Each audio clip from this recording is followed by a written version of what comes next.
welcome to Emerald Lake. Hello, hello. Alrighty, so we're settling in for stories again tonight. Back to fairy tales. I see we've got a couple of redeems already. Oh, noisy mic. Sorry. Hi, Death Noah. Well, welcome. Enjoy your altered state. Hang out. Don't worry about it. Hello, Rose. Hello, Circree. Oh my gosh. I'm not gonna get that one until you spell it the phonetic. But hello. Hooray, more stories. Yes. Hello, Pochibon. The stories are the rest of the, or more of the red fairy book stories. So we've got through the green and the blue fairy book on my list online. Just so many fairy tales. Still so many more stories on that site, but we're getting through the red fairy book now. The first story on the list is called Soira, Moira Castle, so I'm excited about that. The redeems that I've got, thank you for those. We'll do them after the first story. They're not as short as they've been lately. It seems classic with these fairy books that the shorter stories are at the end of the books. The longer stories are at the start. So we've got slightly longer. They're not long, but they're not as short and quick as the other ones have been. So I will jump right in and start reading so that we can get to the redeems. But here we go.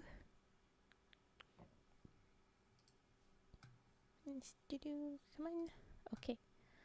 There we go. Soira, Moira Castle, the first story. Here we are. There was once upon a time a couple of folks who had a son called Halvor. Ever since he had been a little boy, he had been unwilling to do any work and had just sat raking about among the ashes. His parents sent him away to learn several things, but Halvor stayed nowhere, for when he had been gone 2 or 3 days he always ran away from his master, hurried off home, and sat down in the chimney corner to grub among the ashes again. Little dude is obsessed, I guess. One day, however, a sea captain came and asked Halvor if he hadn't a fancy to come with him and go to sea, and behold foreign lands. And Halvor had a fancy for that, so he was not long in getting ready. How long they sailed I have no idea, but after a long time there was a terrible storm, and when it was over and all had become calm again, they knew not where they were, for they had been driven away to a strange coast of which none of them had any knowledge. As there was no wind at all, they lay there becalmed, and Halvor asked the skipper to give him leave to go on shore to look about him, for he would much rather do that than lie there and sleep. "Dost thou think thou art fit to go where people can see thee?" said the skipper. "Thou hast no clothes but those rags thou art going about in." Halvor still begged for leave, and at last got it, but he was to come back at once if the wind began to rise, because then I guess they'd be able to be leaving. So when he went on shore, and it was a delightful country, whithersoever he went there were wide plains with fields and meadows, but as for people, there were none yet to be seen. The wind began to rise, but Halvor thought that he had not seen enough yet, and that he would like to walk about a little longer to try if he could not meet somebody. "Ooh, hi Cage! Welcome in with your cage frog raid." The negligent bot reads in. "No, you're fine. Don't worry about that. I hope your stream was good. I wonder what you were working on. But, okay. So he went on shore. It was a delightful country. Whithersoever he went, there were wide plains with fields and meadows, But as for people, there were none to be seen. Yes, that's what we were at. Yes, Cage, give yourself a shout out. Okay. Nope. Oh.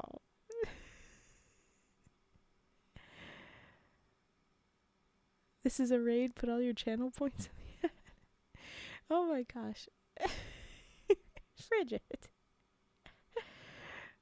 It's interesting you've got all the murder emotes there up a little head. Why is your raid violent? Okay.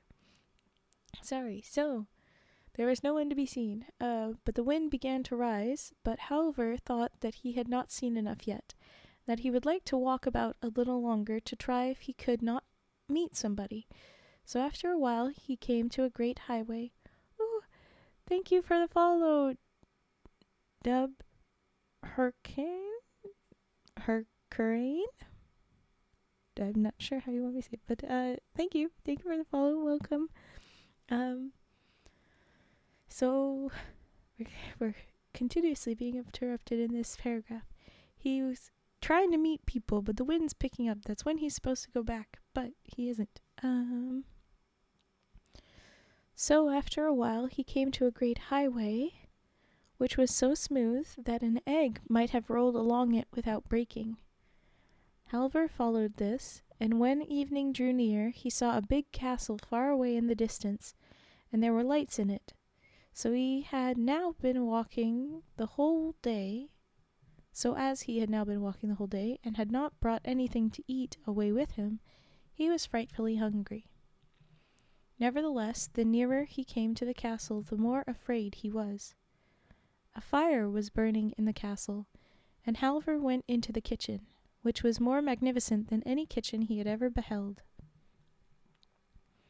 There were vessels of gold and silver, but not one human being was to be seen.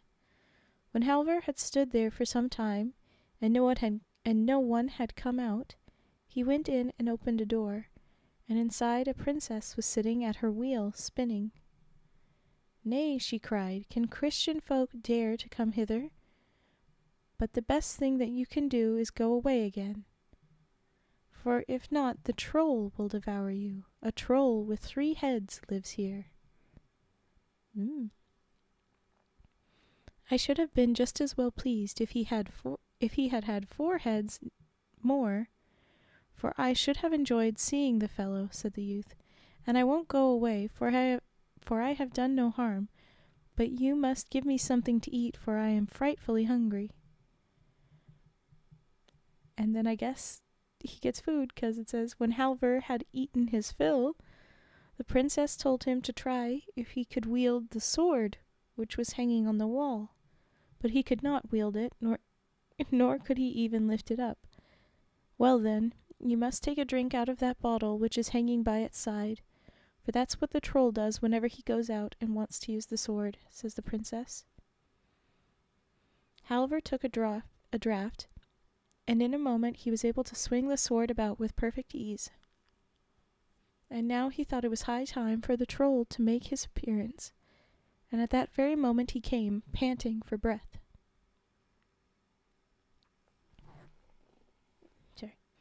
Halvor got behind the door. "Hutetu," said the troll as he put his head in at the door. "It smells just as if there were Christian man's blood here." "Yes, you shall learn that there is," said Halvor, "and cut off all his heads." Ooh. The princess was so rejoiced to be free that she danced and sang, but then she remembered her sisters and said, if my sisters were but free too." There you go. Oh my gosh. "Where are they?" asked Halvor. So she told them where they were. One of them had been taken away by a troll to his castle, which was 6 miles off, and the other had been carried off to a castle which was 9 miles further still. "But now," said she, "you must first help me to get this dead body away from here." Halvor was so strong that he cleared everything away, and made all clean and tidy very quickly, so then they ate and drank and were happy, and next morning he set off in the grey light of dawn. He gave himself no rest, but walked or ran the livelong day. When he came in sight of the castle, he was again just a little afraid. It was much more splendid than the other, but here too there was not a human being to be seen. So Halvor went into the kitchen, and did not linger there either, but went straight in. "Nay, do Christian folk dare to come here?" cried the second princess. "I know not how long it is since I myself came, but during all that time I have never seen a Christian man." Why we gotta specify that every time? "It will be better for you to depart at once, for a troll lives here who has 6 heads." "No, I shall not go," said Halvor. "Even if he had 6 more, I would not." "He will swallow you up alive," said the princess. But she spoke to no purpose, for Halvor would not go. He was not afraid of the troll, but he wanted some meat and drink, for he was hungry after his journey. So she gave him as much as he would have, and then she once more tried to make him go away. "No," said Halvor, "I will not go, for I have not done anything wrong, and I have no reason to be afraid." "He won't ask any questions about that," said the princess, "for he will take you without leave or right, but as you will not go, try if you can wield that sword which the troll uses in battle." He could not brandish the sword, so the princess said that he was to take a draught from the flask which hung by its side, and when he had done that he could wield the sword. Soon afterwards the troll came, and he was so large and stout that he was forced to go sideways to get through the door. When the troll got his first head in, he cried, "Hutetu, it smells of a Christian man's blood here." With that Halvor cut off the first head, and so on with all the rest. The princess was now exceedingly delighted, but then she remembered her sisters, and wished that they too were free. Halvor thought that might be managed, and wanted to set off immediately, but first he had to help the princess to remove the troll's body, so it was not until morning that he set forth on his way. It was a long way to the castle, and he both walked and ran to get there in time. Late in the evening he caught sight of it, and it was very much more magnificent than either of the others. And this time he was not in the least afraid, but went into the kitchen, and then straight on inside the castle. There a princess was sitting who was so beautiful that there was never anyone to equal her. She too said what the others had said, that no Christian folk had ever been there since she had come, and entreated him to go away again, or else the troll would swallow him up alive. The troll had 9 heads, she told him. "Yes, and if he had 9 added to the 9, and then 9 more still, I would not go away," said Halvor, and went and stood by the stove. The princess begged him very politely to go, lest the troll should devour him, but Halvor said, "Let him come when he will." So she gave him the troll's sword, and bade him to take a drink from the flask to enable him to wield it. At that same moment the troll came, breathing hard, and he was ever so much bigger and stouter than either of the others, and he too was forced to go sideways to get in through the door. "Hutetu, what a smell of Christian blood there is in here," said he. Then Halvor cut off the first head, and after that the others, but the last was the toughest of them all, and it was the hardest work that Halvor had ever done to get it off, but he still believed that he would have strength enough to do it. And now all the princesses came to the castle and were together again, and they were happier than they had ever been in their lives, and they were delighted with Halvor, and he with them, and he was to choose the one he liked best. But of the 3 sisters, the youngest loved him best. But Halvor went about and was so strange and so mournful and quiet that the princesses asked what it was that he longed for, and if he did not like to be with them. He said that he did like to be with them, for they had enough to live on, and he was very comfortable there, but he longed to go home, for his father and mother were alive, and he had a great desire to see them again. They thought that this might easily be done. "You shall go and return in perfect safety if you will follow our advice," said the princesses. So he said that he would do nothing that they did not wish. Then they dressed him so splendidly that he was like a king's son, and they put a ring on his finger, and it was one which would enable him to go there and back again by wishing. But they told him that he must not throw it away or name their names, for if he did, all his magnificence would be at an end, and then he would never see them more. Okay. "If I were but at home again, or if home were but here," said Halvor, and no sooner had he wished this than it was granted. Halvor was standing outside his father and mother's cottage before he knew what he was about. The darkness of night was coming on, and when the father and mother saw such a splendid and stately stranger walk in, they were so startled that they both began to bow and curtsy. Halvor then inquired if he could stay there and have lodging for the night. No, that he certainly could not. "We can give you no such accommodation," they said, "for we have none of the things that are needful when a great lord like you is to be entertained. It will be better for you to go up to the farm. It is not far off. You can see the chimney pots from here, and there they have plenty of everything." Halvor would not hear of that. He was absolutely determined to stay where he was. But the old folks stuck to what they had said, and told him that he was to go to the farm, where he could get both meat and drink, whereas they themselves had not even a chair to offer him. "No," said Halvor, "I will not go up there till early tomorrow morning. Let me stay here tonight. I can sit down on the hearth." They could say nothing against that. So Halvor sat down on the hearth and began to rake about amongst the ashes just as he had done before, when he lay there idling away his time. They chattered much about many things and told Halvor of this and that, and at last he asked them if they had never had any child. Yes, they said. They had had a boy who was called Halvor, but they did not know where he had gone, and they could not even say whether he were dead or alive. "Could I be he?" said Halvor. "I should know him well enough," said the old woman, rising. "Our Halvor was so idle and slothful that he never did anything at all, and he was so ragged that one hole ran into another all over his clothes. Such a fellow as he was could never turn into such a man as you are, sir." In a short time the old woman had to go to the fireplace to stir the fire, and when the blaze lit up Halvor, as it used to do when he was at home raking up the ashes, she knew him again. "Good heavens, is that you, Halvor?" said she, and such great gladness fell on the old parents that there were no bounds to it. And now he had to relate everything that had befallen him, and the old woman was so delighted with him that she would take him up to the farm at once to show him to the girls who had formerly looked down on him so.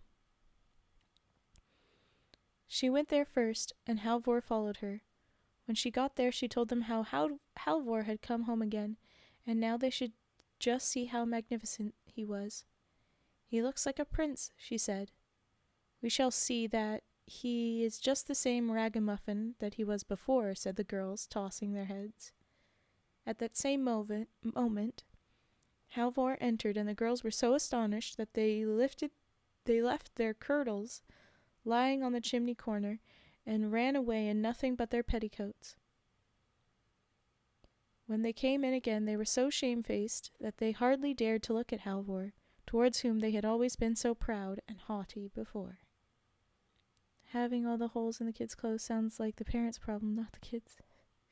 Bit of both. I mean, they didn't have a third chair. So when they complained about the kid always just sitting in the ashes, I mean, well then maybe if you had a third chair instead, but a little bit of both. Ay, you have always thought that you were so pretty and dainty that no one was equal to you, said Halvor. But you should just see the eldest princess whom I set free. I thought the youngest one was the one that liked you best, but oh well. You look like herdswomen compared to her, and the second princess is also much prettier than you. But the youngest, who is my sweetheart, is more beautiful than either sun or moon. Ah, there you go. I wish to heaven they were here, and then you would see them." Scarcely had he said this before they were standing by his side, but then he was so very sorrowful, for the words which they had said to him came to his mind. Up at the farm a great feast was made ready for the princesses, and much respect was paid to them, but they would not stay there. "We want to go down to your parents," they said to Halvor, "so we will go out and look about us." He followed them out, and they came to a large pond outside the farmhouse. Very near the water there was a pretty green bank, and there the princesses said they would sit down a while and while away an hour, for they thought that it would be pleasant to sit and look out over the water, they said. Okay, Rose, then stop doom scrolling. Put it down.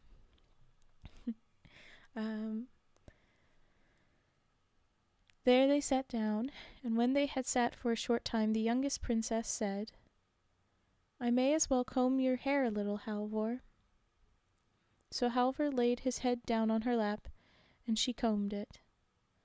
And it was not long before he fell asleep. Then she took her ring from him and put another in its place, and then she said to her sisters, "Hold me as I am thinking of you. I would that we were at Soira Moira Castle." They took the ring back, and I thought you were the sweetheart. This is betrayal. Oh my gosh. No, princess, what are you doing? I thought you liked him best. The exact wordings before wasn't that he liked her best, it was that she liked him best. He gon' pawn it, she gon' pawn it. She took it back. Oh my gosh. Okay. When Halvor awoke, he knew that he had lost the princesses, and began to weep and lament, and was so unhappy that he could not be comforted.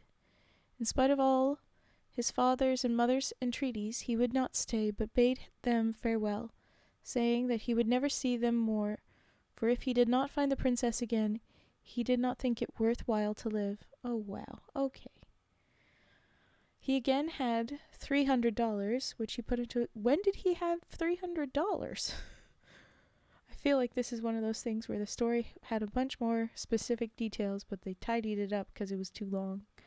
But anyway, okay, so I guess he again had $300, which he put into his pocket and went on his way. When he had walked some distance, he met a man with a tolerably good horse. Halvor longed to buy it, and began the bargain with the man. "Well, I have not exactly been thinking of selling him," said the man, "but if we could agree, perhaps."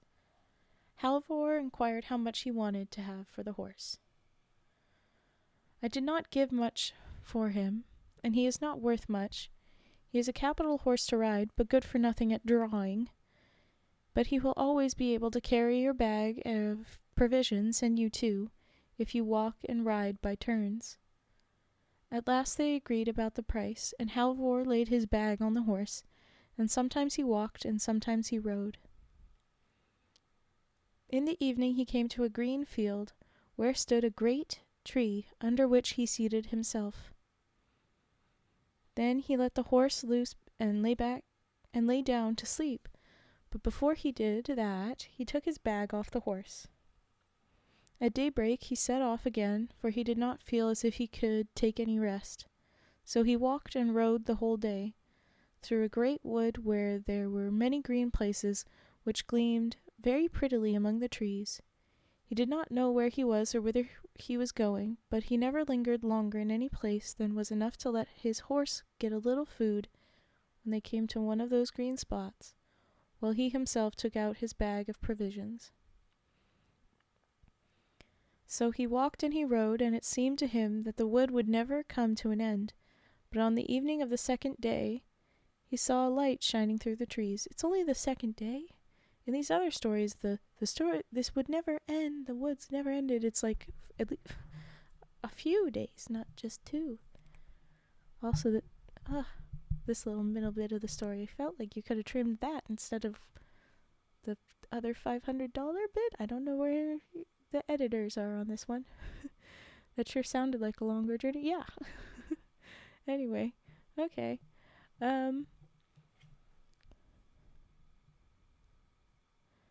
Second day saw a light. If only there were some people up there, I might warm myself and get something to eat, thought Halvor. I feel like they abbreviated the time for some reason.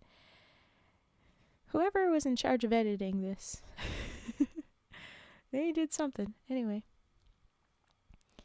When he got to the place where the light had come from, he saw a wretched little cottage, and through a small pane of glass he saw a couple of old folks inside. They were very old and as grey-headed as a pigeon, and the old woman had such a long nose that she sat in the chimney corner and used it to stir the fire. Okay. Good evening, good evening. Good evening, good evening, said the old hag. I being just the letter I, which feels wrong. I think that means, like, yes, I, good evening. But okay. What a nose. Yeah, and that apparently she can't feel anything on it if she's stoking the fire with her skin. Like, that's a piece of you, isn't that? Come on. Okay. Said the old hag. But what errand have you that can bring you here? No Christian folk have been here for more than 100 years. And oh, it must be old if they're talking about you as Christian folk based on the sight of you. Yeah, I think they cut out the part where he fought a pack of wolves and a dragon, because that's clearly not important in these types of stories. Yeah, I don't know with this. They're so inconsistent sometimes.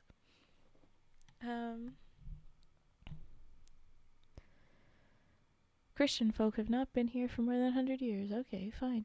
So Halvor told her that he wanted to get to Soira Moira Castle, and inquired if she knew the way thither. No, said the old woman. That I do not, but the moon will be here presently, and I will ask her and she will know. Oh gosh, I know how this is gonna go. We've had this version of this where they need to find a place that they don't know where it is. We're gonna go through a bunch of people, I think. Probably. Oh no, wait, actually. It might be a bit condensed. I think they edited again. Sun, moon, and wind time. Yeah, except I think they might have condensed it. The editors really did something to the story. Oh well. I cannot. The moon will be here presently, and I will ask her, and she will know. She can easily see it, for she shines on all things. So when the moon stood clear and bright above the treetops, the old woman went out. Moon, moon, she screamed, canst thou tell me the way to Soira Moira Castle? No, said the moon, that I can't, for when I shone there was a cloud before me. Wait a little longer, said the old woman to Halvor, for the west wind will presently be here, and he will know it, for he breathes gently or blows into every corner. So we do have moon. No, it was two separate words. Moon. Yeah. You've only shown there once. Yeah, that's a good question. That's very fair. But wait a little longer, for the west wind will presently be here. He will know it, for he breathes gently or blows into every corner. So we are getting to all of that. We're getting into the winds, so that's something. I know, I'm just having some. Oh, of course, I got you. I understood. But I will tell you if there is a moon, and they're this right next to each other. I will make sure to tell you if that happens. Nobody will probably get that reference. Moon? No, I don't. But it looks like Cage might be looking that up. I don't know. Okay. So they're asking the wind. They're gonna wait for the wind. What? Have you a horse too? She said when she came in again. Oh, let the poor creature loose in our bit of fenced-in pasture, and don't let it stand there starving at our very door. But won't you exchange him with me? We have a pair of old boots here with which you can go 15 quarters of a mile. 15 quarters of a mile? at each step. So I will say we've had much better steppin' shoes than that. Shoes that go faster or something like that. 15 quarters of a mile. I gotta take 15 steps for a mile? I mean, yeah, but like still. Man ran 3 and then 6 and then 9 miles for the castle, so like, come on. What are those measurements? Literally anything but metric. No, that's what this is where the imperial system was born. No. Anyway. Okay, so trade me for your horse anyway. You shall have them for the horse, and then you will be able to get sooner to Soira Moira Castle. I mean, okay. 15 quarters. 15 quarters of a mile at each step. Oh yeah, you're right. Somehow my brain read that as 1/15 of a mile at each step. I don't know why. Yeah. So 3.75. Okay. Yeah. All right. I know moon is a brand name for something. Tells me that's not what you're talking about. Ooh. It's from the book The Stand. Oh. We all start Googling. Anyway. Okay. Story. Friggin' focus, Raven. Halvor consented to this at once, the trade, I guess, and the old woman was so delighted with the horse that she was ready to dance. Should we be concerned about that? For now, I, too, shall be able to ride to church, she said. Okay. Would your boots not have gotten you to church? I don't know. Halvor could take no rest and wanted to set off immediately, but the old woman said that there was no need to hasten. Lie down on the bench and sleep a little, for we have no bed to offer you, said she, and I will watch for the coming of the west wind. Yeah, where were you gonna go if you're still waiting for directions? Dum-dum. Okay. Ere long came the west wind, roaring so loud that the walls creaked. The old woman went out and cried, West wind, canst thou tell me the way to Soira Moira Castle?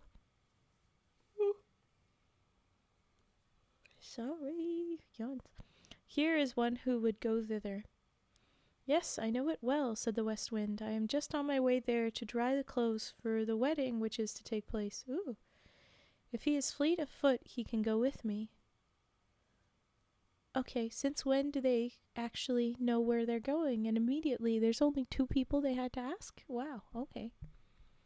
I looked it up since you said that, but I was really going BRB, so now I should... Oh, okay. Sorry, Cage, I didn't mean to make you do that. Go ahead, go. But alright, so I guess, yeah, we don't have to go through sun and the rest of the winds. The first wind was enough, I guess. Out ran Halvor. Oh, thank you for the follow, Darkcross78, thank you. Only the moon and west wind? Definitely edited. Yeah, that's also very possible. You will have to make haste if you mean to go with me, said the west wind. And away it went all over hill and dale and moor and morass, and Halvor had enough to do to keep up with it. Yeah, I bet. Well, now I have no time to stay with you any longer, said the west wind, for I must first go and tear down a bit of spruce fir before I go to the bleaching ground to dry the clothes. But just go along the side of the hill, and you will come to some girls who are standing there washing clothes, and then you will not have to walk far before you are at Soira Moira Castle. Shortly afterwards, Halvor came to the girls who were standing washing, and they asked him if he had seen anything of the west wind who was to come there to dry the clothes for the wedding. Yes, said Halvor. He has only gone to break down a bit of spruce fir. It won't be long before he is here. And then he asked them the way to Soira Moira Castle. They put him in the right way, and when he came in front of the castle, it was so full of horses and people that it swarmed with them. But Halvor was so ragged and torn with the following of the west wind through the bushes and bogs that he kept on one side, and would not go among the crowd until the last day, when the feast was to be held at noon. So, what do you mean the last day? How many days was it? That was not specified, my guy. Who was in charge of editing this? We are getting random pieces of, info here. So when, as was the usage and custom, all were to drink to the bride and the young girls who were present, the cup-bearer filled the cup for each in turn, both bride and bridegroom, and knights and servants, and at last, after a very long time, he came to Halvor. He drank their health, and then slipped the ring which the princess had put on his finger when they were sitting by the waterside into the glass. Wait, you had the ring? Excuse me, what? Since when do you have the ring? If you had the ring, you would have... What?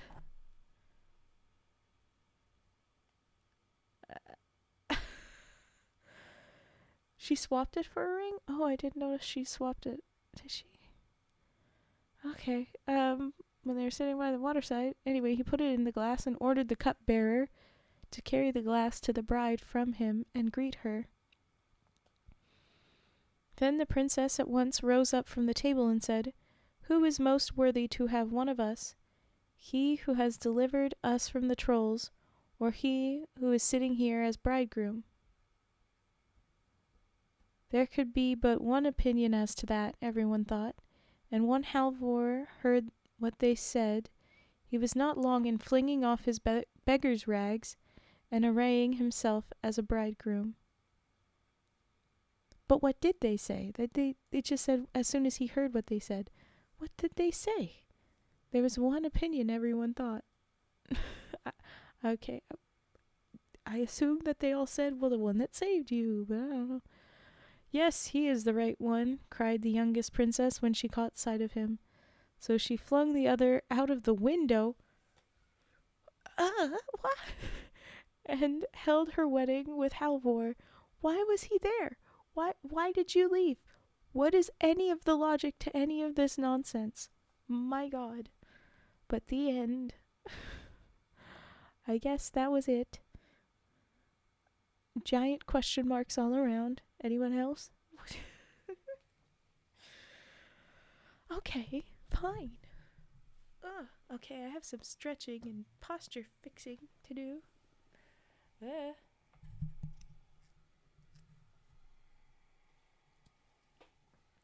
Logic in a fairy tale? Laughs. Yeah, you're right. Nani? Yeah, agreed.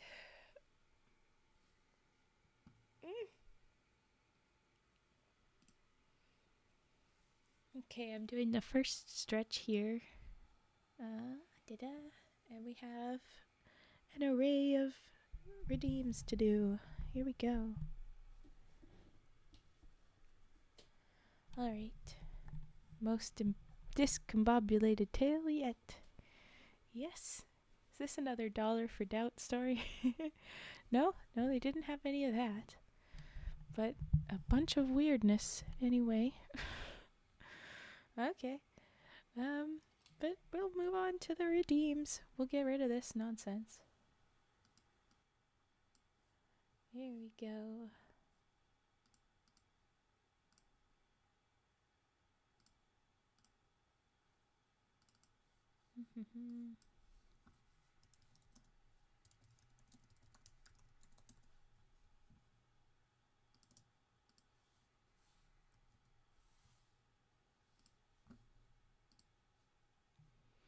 We begin with mic arm sharpening. And then dice and more after that. Alright.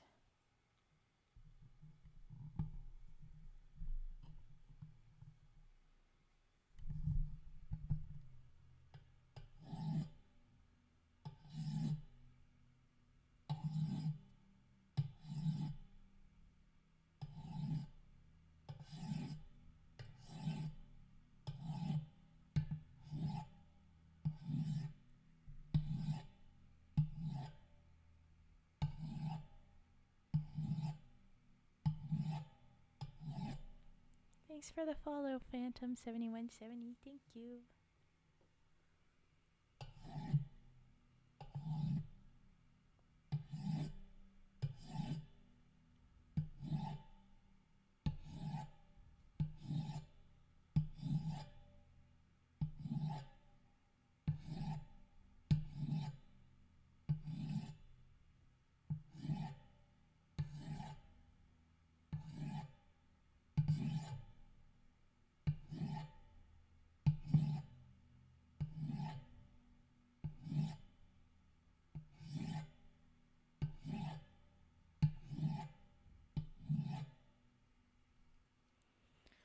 Alright, now some dice. I'll rearrange the mic.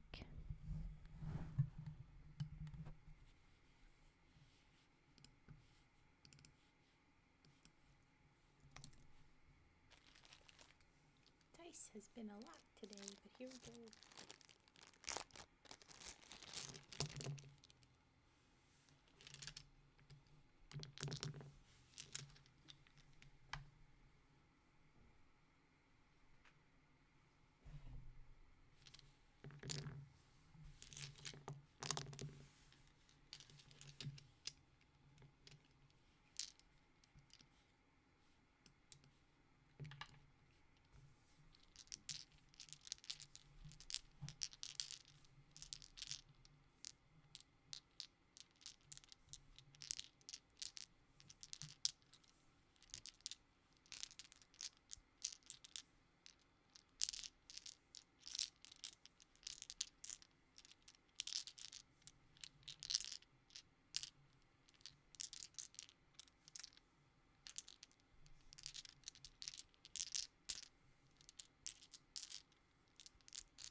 And there was our dice. Alright. Headphones, cooperate, please. Oh my goodness. Okay. So now it'll be humming before we do Singing Frog next.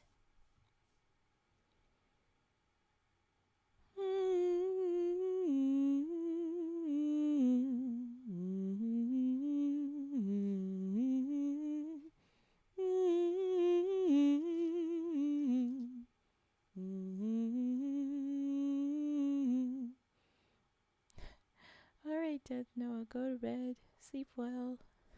Thank you. We'll try and have fun.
There you go.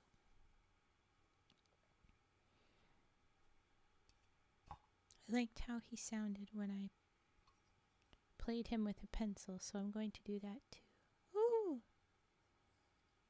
That's great, Tetra. I hope it did go well. I hope you get it. I hope you get it. I hope you get it. Okay, what I was saying. Oh, yes, I can play the singing frog with the mallet that goes in his mouth. You know, you can hear that. Or the pencil, and it sounds funny with a pencil. So I'm going to do normal, and then I'm going to do pencil sound. If you didn't hear it before, I think it's very fun. Anyway. Hello! Jack, Siren, hello.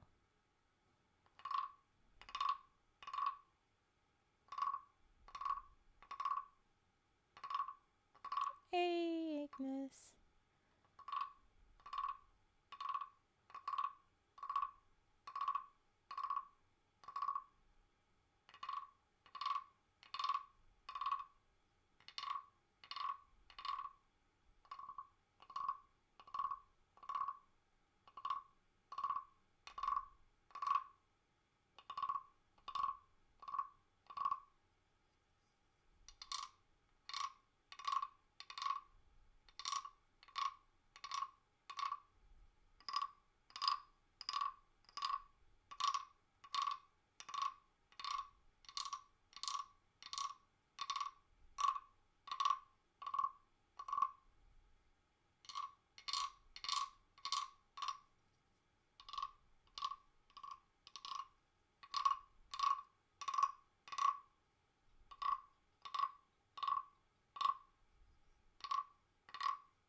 I agree, Tetra. But okay, here's the with the wood pencil. It sounds like rubbery or something. I don't know how else to say it.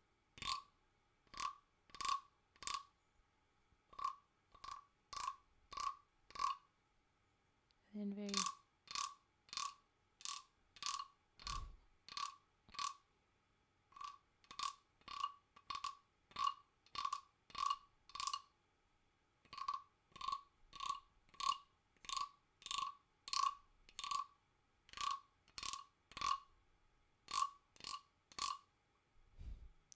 You sound so silly like that. Okay. That is our frog. But now is keys. Next trigger. Alright. Did singing frog. We're doing keys. Ooh, like a bad zipper. Yeah, okay. Yeah, I heard that too. Okay.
And that was keys.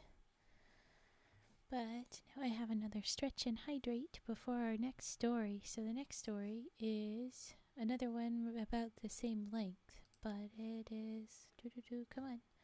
The death of Koshchei Koshchei, Chai, the Deathless, the death of insert name here, the Deathless. So, intriguing. Someone that's supposed to be without death, I guess. Dying. Woo woo woo. Wah wah wah wah. But okay. That is the name. There you go. We're just gonna do the little stretch and hydrate. Thank you, turtle boy. Doop, boop.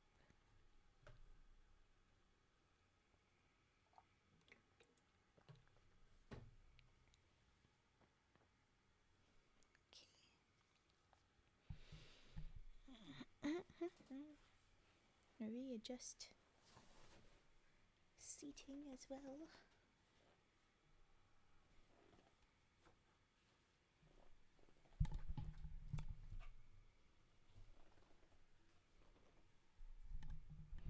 Okie doke, here we go.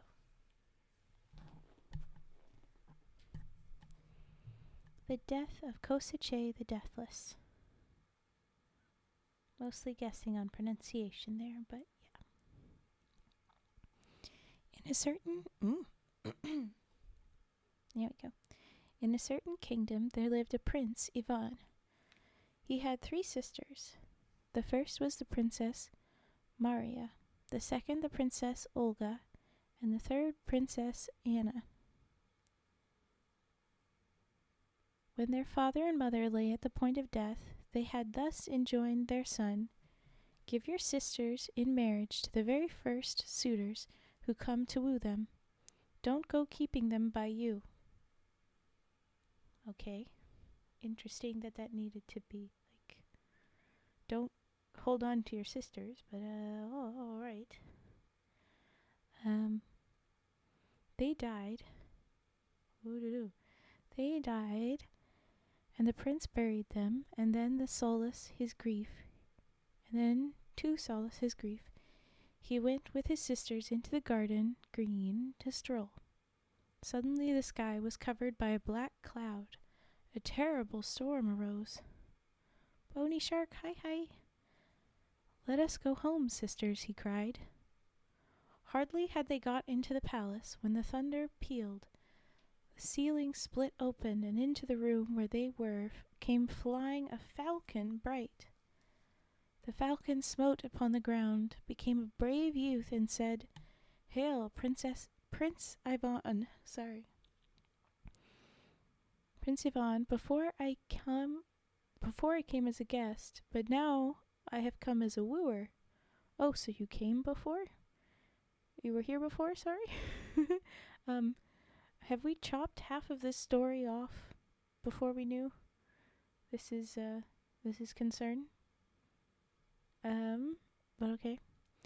"I have come as a wooer. I wish to propose to your sister, the Princess Moira. If you find favor in the eyes of my sister, I will not interfere with her wishes. Let her marry you in God's name." The Princess Moira gave her consent. The falcon married her and bore her away into his own realm. Well, alright, if that works. Days follow days, hours chase hours, a whole year goes by. One day, Prince Ivan and his 2 sisters went out to stroll in the garden green. Again there rose a storm cloud with whirlwind and lightning. "Let us go home, sisters," cried the prince. Scarcely had they entered the palace when the thunder crashed, the roof burst into a blaze, the ceiling split in twain, and in flew an eagle. The eagle smote upon the ground and became a brave youth. "Hail, Prince Ivan, I before I came as a guest, but now I have come as a wooer," and he asked for the hand of Princess Olga. Prince Ivan replied, "If you find favor in the eyes of Princess Olga, then let her marry you. I will not interfere with her liberty of choice." Hey! Princess Olga gave her consent and married the eagle. The eagle took her and carried her off to his own kingdom. I'm liking that we're specifying that the girls are still choosing.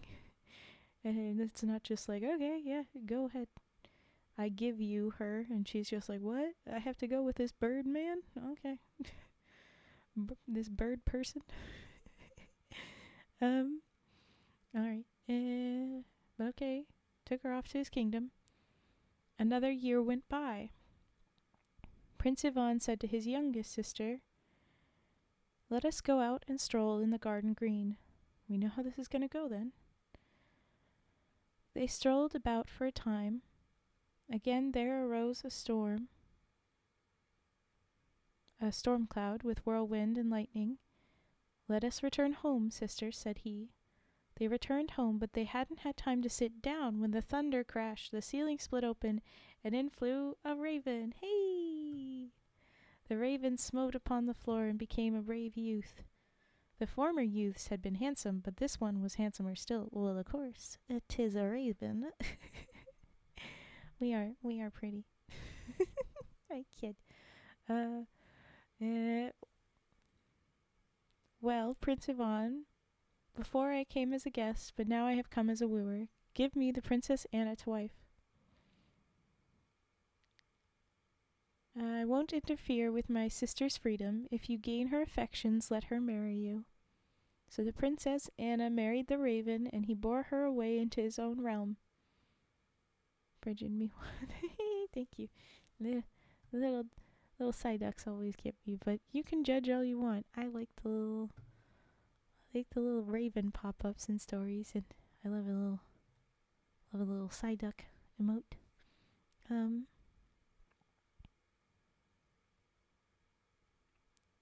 Yeah, left for his realm. Prince Ivan was left alone. A whole year he lived without his sisters. Then he grew weary and said, I will set out in search of my sisters. Ooh, that reminds me, you said you have a poetry stream coming up, right? You know a fitting poem if you're taking suggestions. I'm not exactly looking for suggestions specifically for poetry. I've got the suggestions if you want to drop them in Discord for whatever.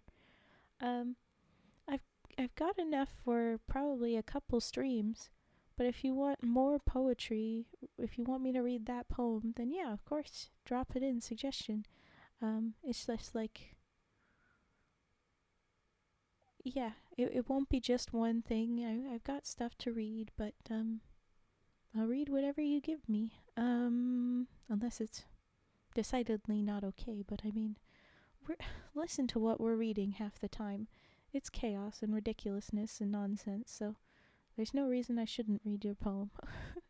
Not assuming it's your written poem. That I would definitely read. But okay. Where the heck was I anyway?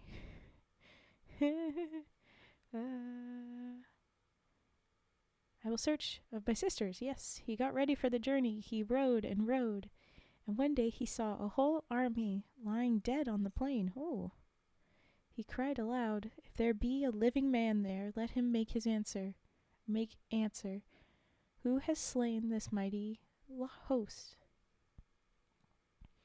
There replied unto him a living man. All this mighty host has been slain by the fair princess Moira Morevna. Sorry. So I guess their last name is Morevna. And this is his sister, Mariah. I realized I could say it instead Maria. I think I might have said Mariah, maybe, is it?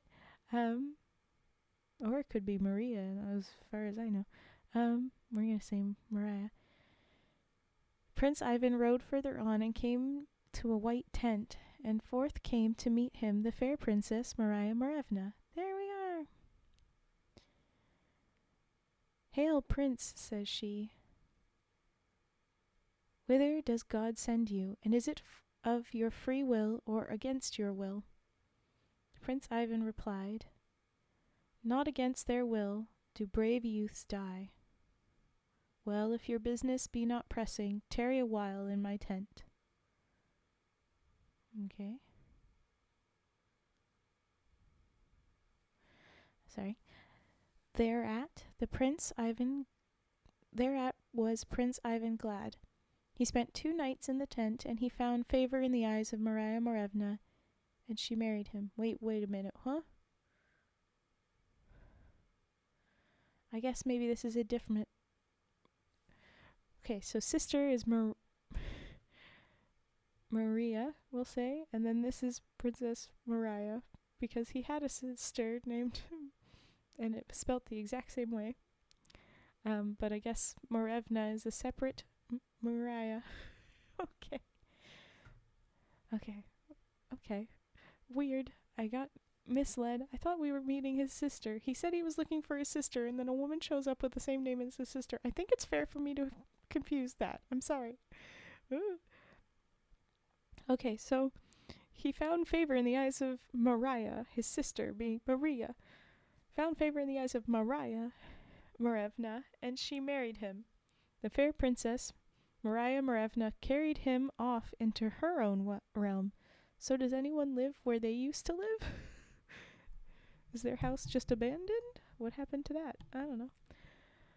They spent some time together, and then the princess took it into her head to go a-warring. So she handed over all the housekeeping affairs to Prince Ivan and gave him these instructions. Go about everywhere, keep watch over everything, only do not venture to look into that closet there. He couldn't help doing so. The moment Moira Morevna had gone, he rushed to the closet, pulled open the door, and looked in. There hung Koshchei the Deathless, fettered by 12 chains. Then Koshchei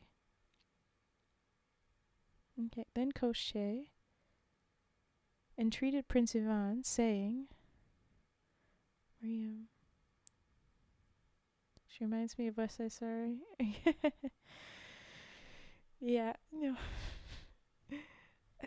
I don't know which one of these ladies' names I should go with, but yeah, no. It's spelt with a Y, which is why I've been trying to pronounce it differently, but it could be whatever. I just saw a moment ago, remember it only vaguely, but I do remember. It would be nice to hear again. You should know the poem since I had Vi read it twice. Ooh, okay. I will look at it. Great, now that song is stuck in my sorry. Oh yeah, the man in Koshchei the Deathless, strung up, he's entreating Prince Ivan, saying, have pity upon me and give me to drink. 10 years long have I been here in torment, neither eating nor drinking. My throat is utterly dried up. The prince gave him a bucket full of water. He drank it up and asked for more, saying, a single bucket of water will not quench my thirst. Give me more. Oh, this is not going to go well. The prince gave him a second bucketful. Koshchei drank it up and asked for a third, and when he had swallowed the third bucketful, he regained his former strength, gave his chains a shake, and broke all 12 at once. Oh no.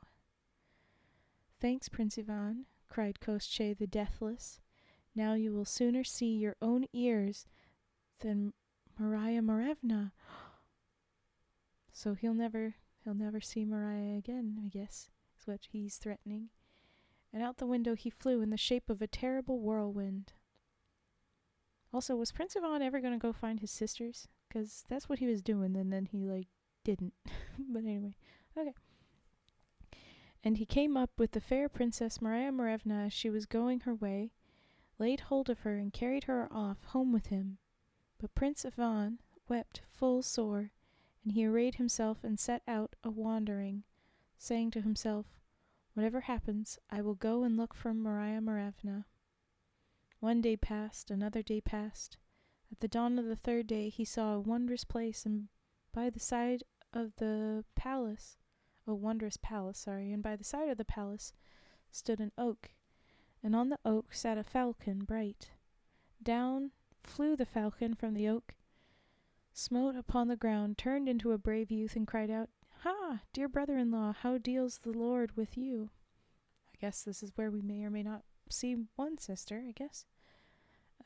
Out came running the princess Maria. Yeah, okay, we're gonna say that is sister is Maria, wife is Mariah. Perfect. Okay. Out came running Princess Maria, joyfully greeted her brother Ivan, and began inquiring after his health, and telling him all about herself. The prince spent 3 days with them. Then he said, I cannot abide with you. I must go in search of my wife, the fair Princess Maria Morevna. Hard will it be for you to find her, answered the falcon. At all events, leave with us your silver spoon. When does he have a silver spoon? But okay. We will look at it and remember you. So Prince Ivan left his silver spoon, okay, at the falcon's and went on his way again. Interesting, but all right. Hi, Bratty. In the middle of weird moment with story. Ooh. Yeah, I think better. Okay. On he went one day, and on he went another day, and by the dawn of the third day he saw a palace still grander than the former one, and hard by the palace stood an oak, and on the oak sat an eagle. Okay, that's good. Down flew the eagle from the oak, smote upon the ground, turned into a brave youth, and cried aloud, Rise up, Princess Olga, hither comes our brother dear. The Princess Olga immediately ran to meet him, and began kissing him and embracing him, asking after his health, and telling him all about herself. With them Prince Ivan stopped 3 days, then he said, I cannot stay here any longer. I am going to look for my wife, the fair Princess Maria Morevna. Hi, Dork Storm, hi. I'm wondering why he's waiting 3 days each time to mention his wife, but maybe he's mentioned it. He just says on the third day, yeah, now I really better go. Okay.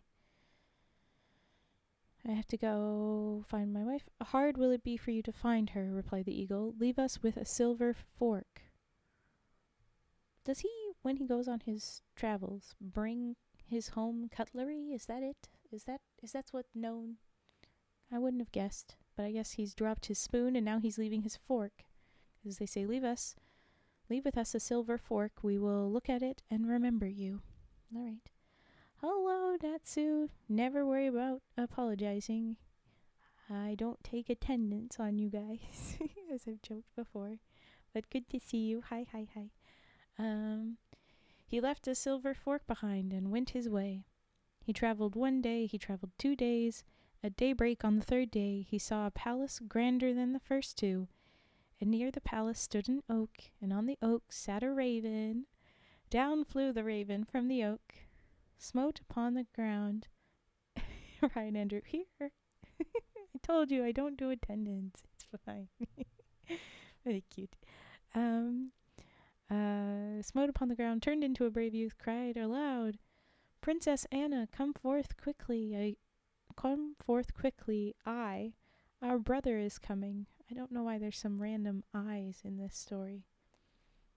Maybe this particular story they were taking it orally and AYE, you know, that kind of eye, or maybe there's like some kind of line in an old text and that got picked up as the letter I as opposed to just a wrinkle or quick slash of ink. I don't know. I'm present, Miss Raven. Everybody's got their hands up.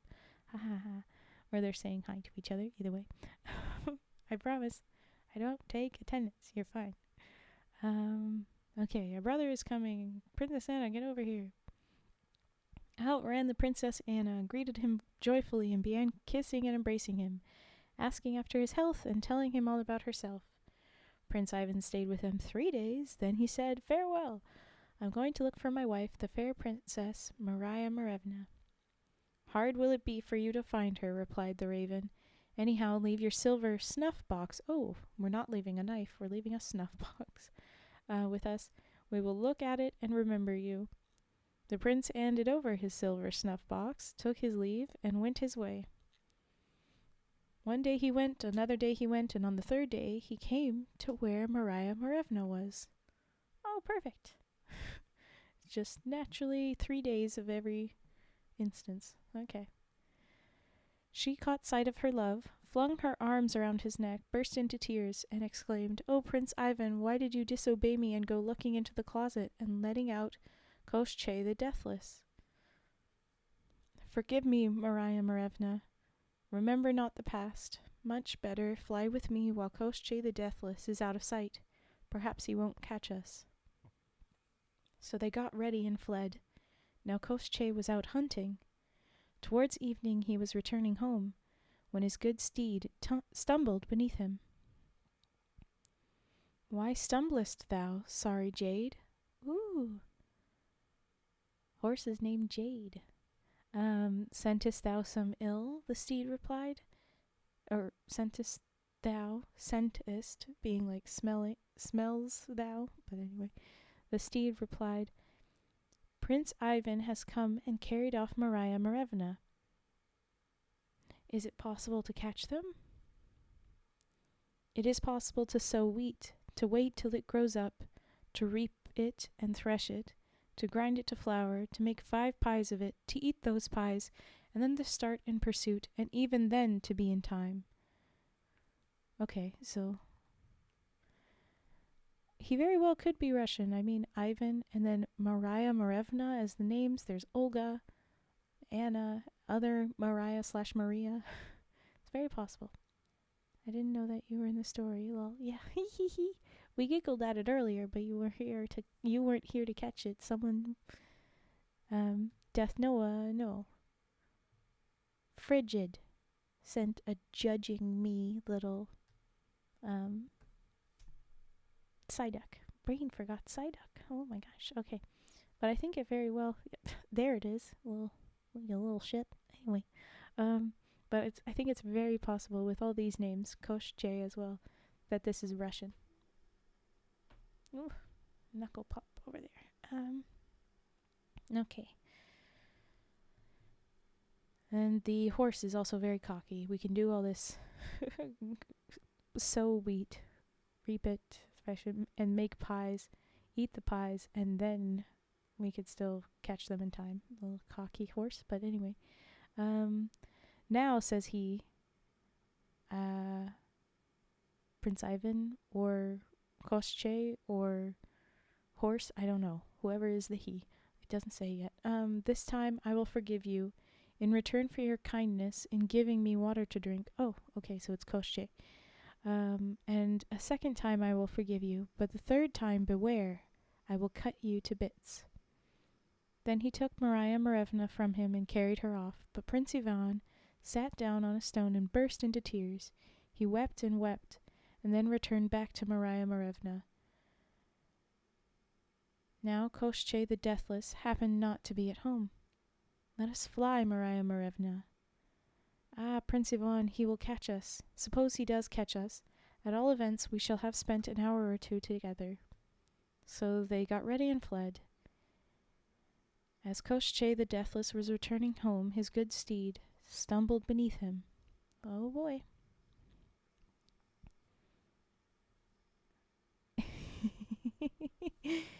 You're plotting, little cage, if they do too much. Oh, nice Riz. Natsu.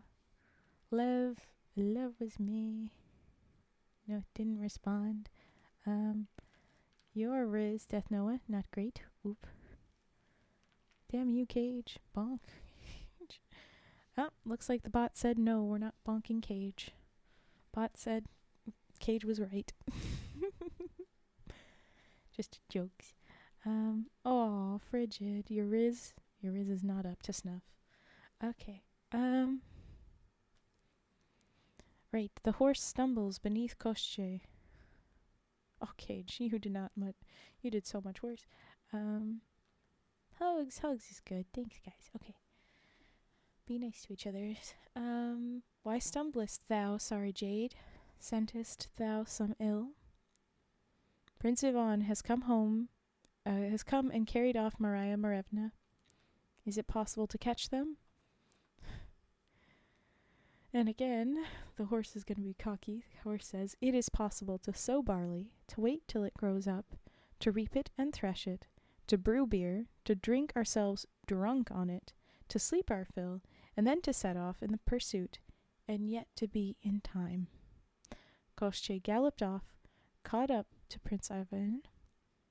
Didn't I tell you that you should not see Moira Morevna any more than your own ears? And he took her away and carried her off home with him. Prince Ivan was left there alone. He wept and wept. Then he went back again after Moira Morevna. Koshchei happened to be away from home at that moment.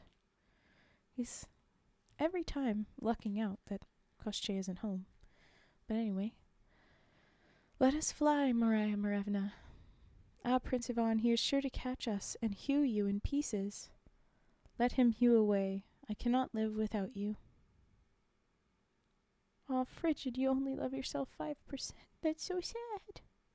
Oh no. It don't want to work for you. I don't know why it doesn't want to work.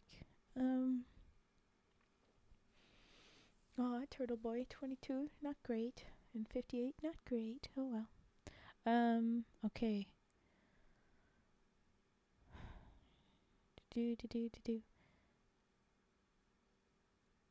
So I cannot live without you. So they got ready and fled. Koshchei the Deathless was returning home when his good steed stumbled beneath him. Why stumblest thou? Sendest thou any ill? Prince Ivan has come and carried off Moira Morevna. And this time we don't have the extra little notes here. Koshchei galloped off, caught Prince Ivan, chopped him into little pieces. Oh no. Put them into a barrel, smeared it with pitch and bound it with iron hoops, and flung it into the blue sea. But Moira Morevna he carried off home. Oh no. At that very same time, the silver articles turned black, which Prince Ivan had left with his brothers-in-law. Ah, said they, the evil is accomplished, sure enough.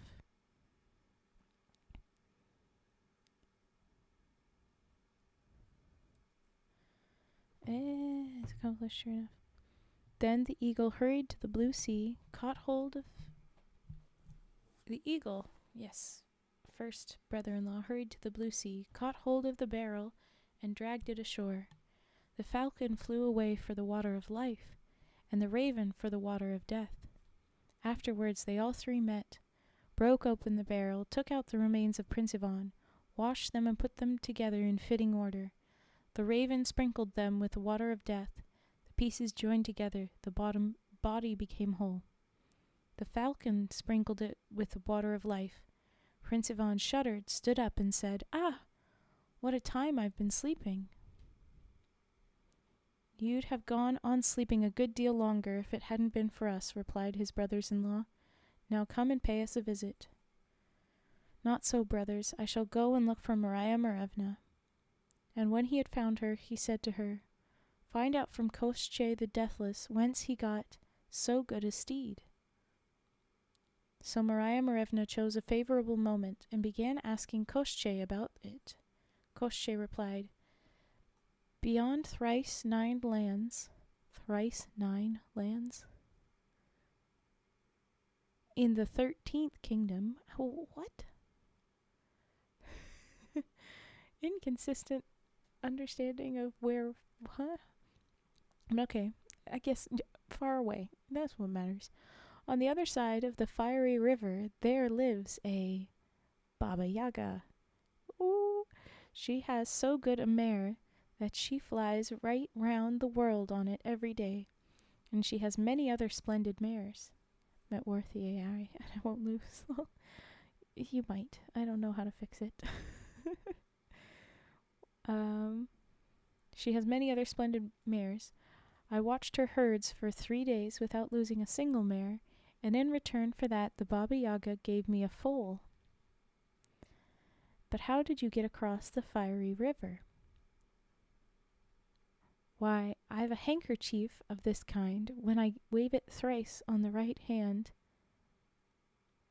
I have a handkerchief of this kind. When I wave it thrice on the right hand, there springs up a very lofty bridge, and the fire cannot reach it. Moira Morevna listened to all of this, and repeated it to Prince Ivan, and she carried off the handkerchief and gave it to him. So he managed to get across the fiery river, and then went on to the Baba Yagas. long went he on without getting anything either to eat or drink. At last he came across an outlandish bird and its young ones. Says Prince Ivan, "I'll eat one of those chickens." "Don't eat it, Prince Ivan," begs the outlandish bird. "Sometime or other I'll do you a good turn." He went on farther and saw a hive of bees in the forest. "I'll get a bit of honeycomb," says he. "Don't disturb my honey, Prince Ivan," exclaims the queen bee. "Sometime or other I'll do you a good turn." At least this time they have an understanding that bees have a queen. Last time we read about ants, it suggested it was a king. Anyway, so he didn't disturb it, but went on. Presently there met him a lioness with her cub. "Anyhow, I'll eat this lion cub." That doesn't sound like a good idea at all. "I'm so hungry I feel quite unwell." "Please let us alone, Prince Ivan," begs the lioness. "Sometime or other I'll do you a good turn." "Very well, have it your own way," says he. Hungry and faint he wandered on, walked farther and farther, and at last came to where stood the house of Baba Yaga. Round the house were set 12 poles in a circle, and on each of 11 of these poles was stuck a human head. The 12th alone remained unoccupied. Oh no. "Hail, Granny." It doesn't say who said it, but I assume Ivan says it. "Hail, Prince Ivan. Wherefore have yon come? Is it of your own accord or on compulsion?" "I have come to earn from you an heroic steed." "A heroic steed. So be it, Prince. You won't have to serve a year with me, but just 3 days. If you take good care of my mares, I'll give you an heroic steed. But if you don't, why then you mustn't be annoyed at finding your head stuck on top of the last pole up there. Oh no." Prince Ivan agreed to these terms. The Baba Yaga gave him food and drink, and bade him set out about his business. But the moment he had driven the mares afield, they cocked up their tails, and away they tore across the meadows in all directions. Before the prince had time to look around, they were all out of sight. Thereupon he began to weep and disquiet himself. Then he sat down upon a stone and went to sleep. But when the sun was near its setting, the outlandish bird came flying up to him and awakened him, saying, "Arise, Prince Ivan, the mares are at home now." Natsu, okay, go sleep. It looks like you don't get to have any of the AI right now. I don't know why. It won't even tell you that you're taking a rest around the pond. Something's wrong with it, I think, but, alright. Sorry.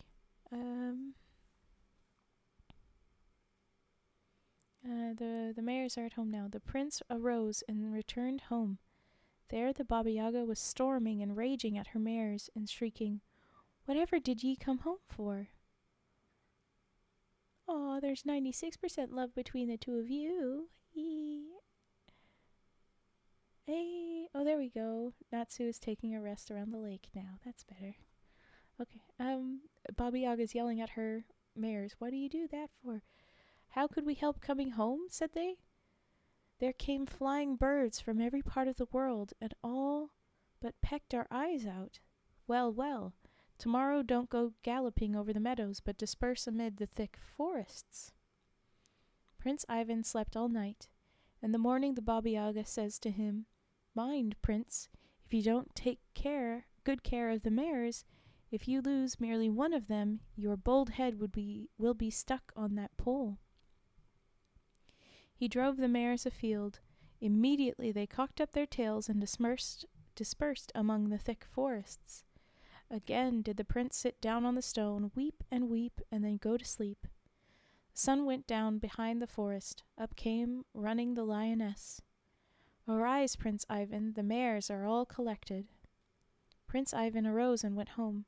More than ever did Baba Yaga storm at her mares and shriek, "Whatever did ye come back home for?" How could we help coming back? Beasts of prey were coming at us from all parts of the world, and all but tore us utterly to pieces. Well, tomorrow run off into the blue sea. Can the horses swim? Like, it's one thing for them to be walking, but then the full sea, I don't think they can touch the ground. Again did Prince Ivan sleep through the night. Next morning the Baba Yaga sent him forth to watch the mares. "If you don't take good care of them," says she, "your bold head will be stuck on that pole." He drove the mares afield. Immediately they cocked up their tails, disappeared from sight, and fled into the blue sea. There they stood up to their necks in water. Prince Ivan sat down on the stone, wept, and fell asleep. But when the sun had set behind the forest, up came flying a bee, and said, "Arise, Prince. The mares are all collected. But when you get home, don't let the Baba Yaga set eyes on you, but go into the stable and hide behind the mangers. There you will find a sorry colt running in the muck. Do you steal it, and at the dead of night ride away from the house." If there was a horse to steal, why would he follow the Baba Yaga's rules that she's clearly not going to follow, since now they're not allowed to, like, she plans to kill him if she sees him. Like, that must be what that is. Like, why bother with any of this then? Anyway, okay. Prince Ivan arose, slipped into the stable, and lay down behind the mangers, while Baba Yaga was storming away at her mares and shrieking, "Why did ye come back? How could we help coming back? There came flying bees in countless numbers from all parts of the world, and began stinging us on all sides till the blood came." The Baba Yaga went to sleep. In the dead of the night, Prince Ivan stole the sorry colt, saddled it, jumped on its back, and galloped away to the fiery river. When he came to that river, he waved the handkerchief 3 times on the right hand, and suddenly, springing goodness knows whence, there hung across the river, high in the air, a splendid bridge. The prince rode across the bridge and waved the handkerchief twice only in the left hand. There remained across the river a thin, ever so thin, a bridge. When the Baba Yaga got up in the morning, the sorry colt was not to be seen. Off she set in pursuit. At full speed did she fly in her iron mortar, urging it on with the pestle, sweeping away her traces with the broom. She dashed up to the fiery river, gave a glance, and said, "Ah, capital bridge." She drove on to the bridge, but had only got halfway when the bridge broke in 2, and the Baba Yaga went flop into the river. There truly did she meet with a cruel death. We've only just met Baba Yaga and she's done. Oh, okay. Prince Ivan fattened up the colt in the green meadows, and it turned into a wondrous steed. Then he rode to where Moira was. She came running out and flung herself on his neck, crying, "By what means has God brought you back to life?" "Thus and thus," says he. "Now come along with me." So he doesn't say how? Okay, fine. "I am afraid, Prince Ivan, if Koshchei catches us, you will be cut into pieces again." "No, he won't catch us. I have a splendid, heroic steed now. It flies just like a bird." So they got on its back and rode away. Koshchei the Deathless was returning home when his horse stumbled beneath him. "What art thou stumbling for, sorry jade? Dost thou scent any ill?" "Prince Ivan has come and carried off Moira. "Can we catch them?" "God knows. Prince Ivan has a horse now which is better than I." "Ooh, no more cocky horse." "Well, I can't stand it," says Koshchei the Deathless. "I will pursue." Now when is he going to die? It says that he dies. We only have a little bit left. How are we going to pull this off? After a time he came up with Prince Ivan, lighted on the ground, and was going to chop him up with his sharp sword. But at that moment Prince Ivan's horse smote Koshchei the Deathless full swing with its hoof, and cracked his skull. There you go. And the prince made an end of him with a club. Wow, okay. Afterwards the prince heaped up a pile of wood, set fire to it, burnt Koshchei the Deathless on the pyre, and scattered his ashes to the wind. Then Moira mounted Koshchei's horse, and Prince Ivan got on his own, and they rode away to visit first the raven, and then the eagle, and then the falcon. Wherever they went they met with a joyful greeting. Ah, Prince Ivan, why we never expected to see you again. Well, it wasn't for nothing that you gave yourself so much trouble. Such a beauty as Maria Morevna one might search for all the world over and never find one like her. And so they visited and they feasted, and afterwards they went off to their own realm. The end. Ooh, okay. A good one, I think. I think that was good. How long is this one?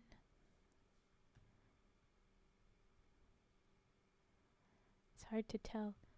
I've recently managed to change font sizes, and I have to go back to the old font size to be able to compare it like I used to do.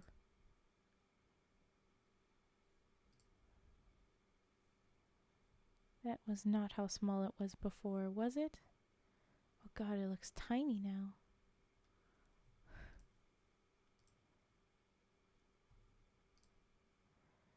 Oh goodness, that's awful. Okay, the next one will be about the same length. I'm just stunned. Wow, okay.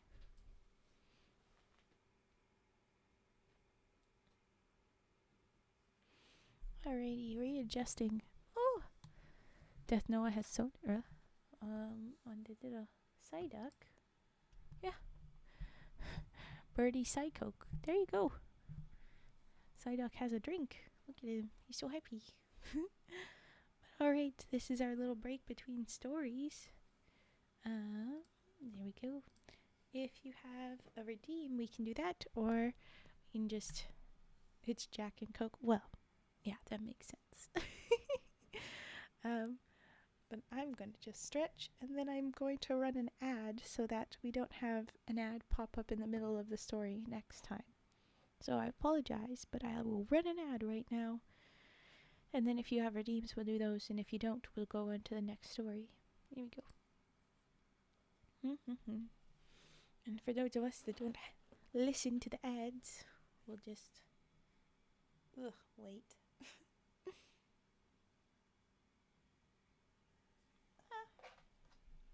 Cracking my back. Ugh. Can y'all believe I reached 131 sub points today? 131 subs. And I'm at 516 followers already. This is insanity. How? Ow, I can, you can. But still, it's so surprising. But hello, it's going so fast. It is. It be growing. Good morning.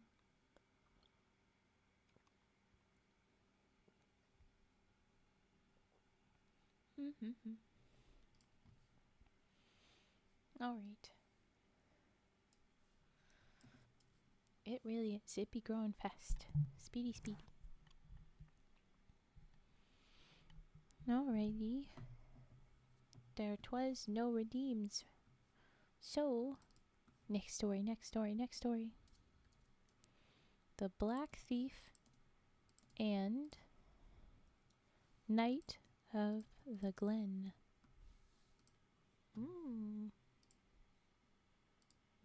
Come on. I hit that button. Do the thing. There it is. So there we have the next story, The Black Thief and the Knight of the Glen. Black Thief and Knight of the Glen. Alright. Oh, hold on just a sec.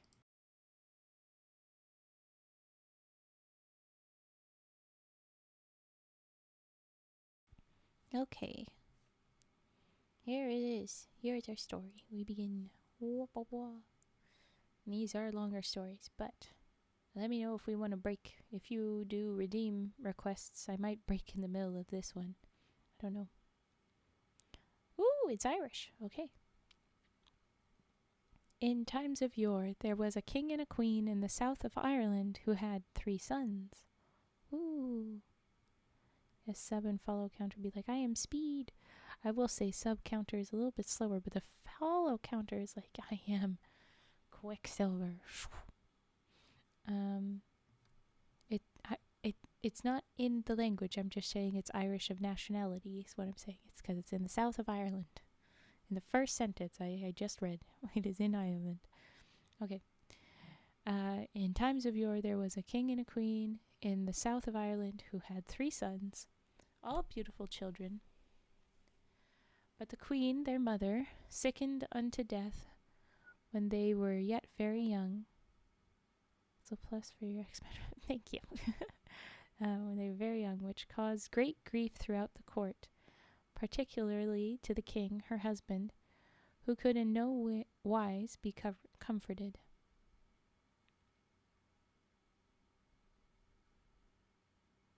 So I'm a little confused.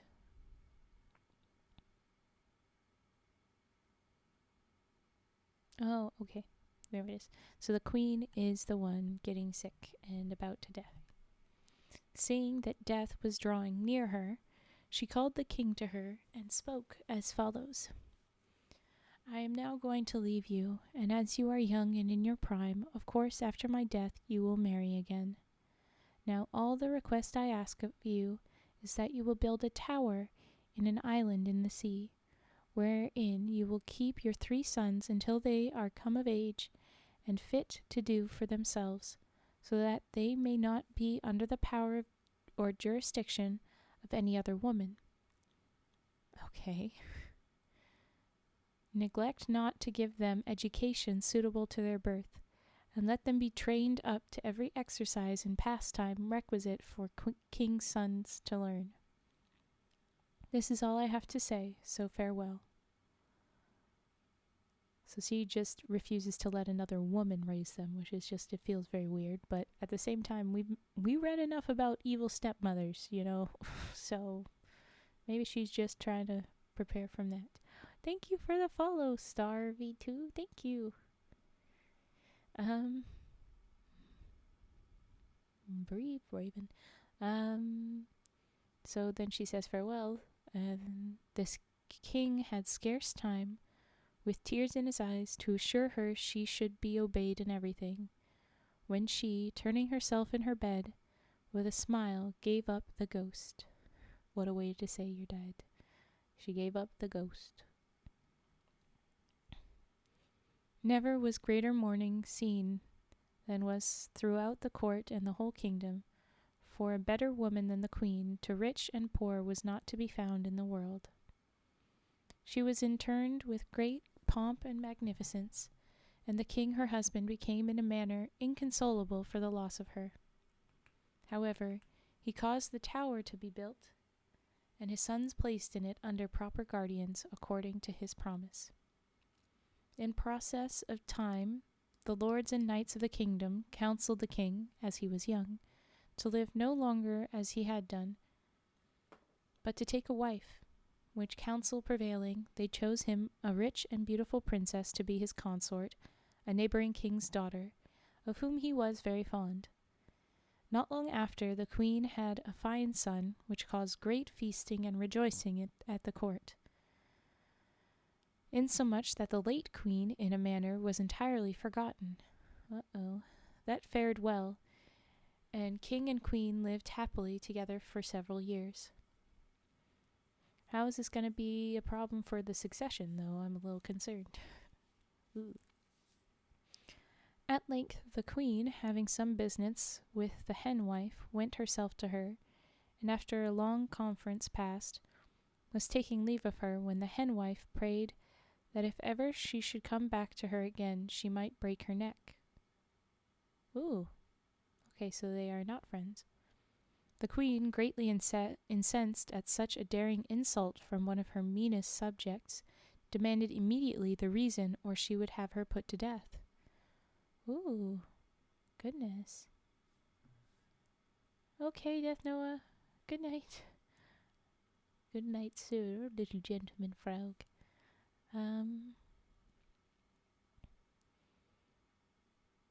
It was worth your while, madam, says the hen wife, to pay me well for it, for the reason I prayed so on you concerns you much.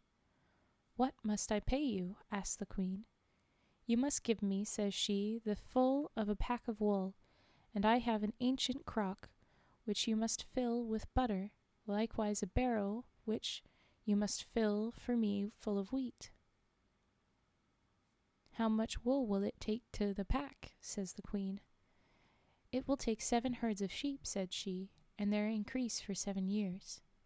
How much butter will it take to fill your crock? 7 dairies, said she, and their increase for 7 years. And how much will it take to fill the barrel you have? Says the queen. It will take the increase of 7 barrels of wheat for 7 years. That is a great quantity, says the queen, but the reason must be extraordinary, and before I want it, I will give you all you demand. Well, says the henwife, it is because you are so stupid that you don't observe or find out those affairs that are so dangerous and hurtful to yourself and your child. What is that? Says the queen. Why, says she, the king your husband has 3 fine sons he had by the late queen, whom he keeps shut up in a tower until they come of age, intending to divide the kingdom between them, and let your son push his fortune. Now, if you don't find some means of destroying them, your child and perhaps yourself will be left desolate in the end. Oh, but I want those boys to not have a terrible life. Why do we gotta go after this? I can see how this is gonna go. No. Okay.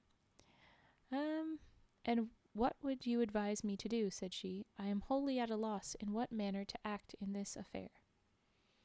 You must make known to the king, says the head wife, that you heard of his sons, and wonder greatly that he concealed them all this time from you. Tell him you wish to see them, and that it is full time for them to be liberated, and that you would be desirous he would bring them to the court. The king will then do so, and there will be great feasts prepared on that account, and also diversions of every sort to amuse the people. And in these sports, said she, ask the king's sons to play at a game at cards with you, which they will not refuse. Now, says the henwife, you must make a bargain that if you win, they must do whatever you command them, and if they win, that you must do whatever they command you to do. This bargain must be made before the assembly, and here is a pack of cards, says she, that I am thinking you will not lose by. Okay. So it's a stacked deck or something? The queen... Oh, no, wait. Yes, the queen immediately took the cards, and after returning the henwife thanks for her kind instruction, went back to the palace, where she was quite uneasy until she got speaking to the king in regard of his children. At last she broke it off to him in a very polite and engaging manner, so that he could see no muster or design in it. He readily consented to her desire, and his sons were sent for to the tower, who gladly came to court, rejoicing that they were freed from such confinement. They were all very handsome, and very expert in all arts and exercises, so that they gained the love and esteem of all that had seen them. The queen, more jealous with them than ever, thought it an age until all the feasting and rejoicing was over, that she might get making her proposal, depending greatly on the power of the henwife's cards. At length this royal assembly began to sport and play at all kinds of diversions, and the queen very cunningly challenged the 3 princes to play at cards with her, making bargain with them as she had been instructed. Hydrating. Okay, thank you.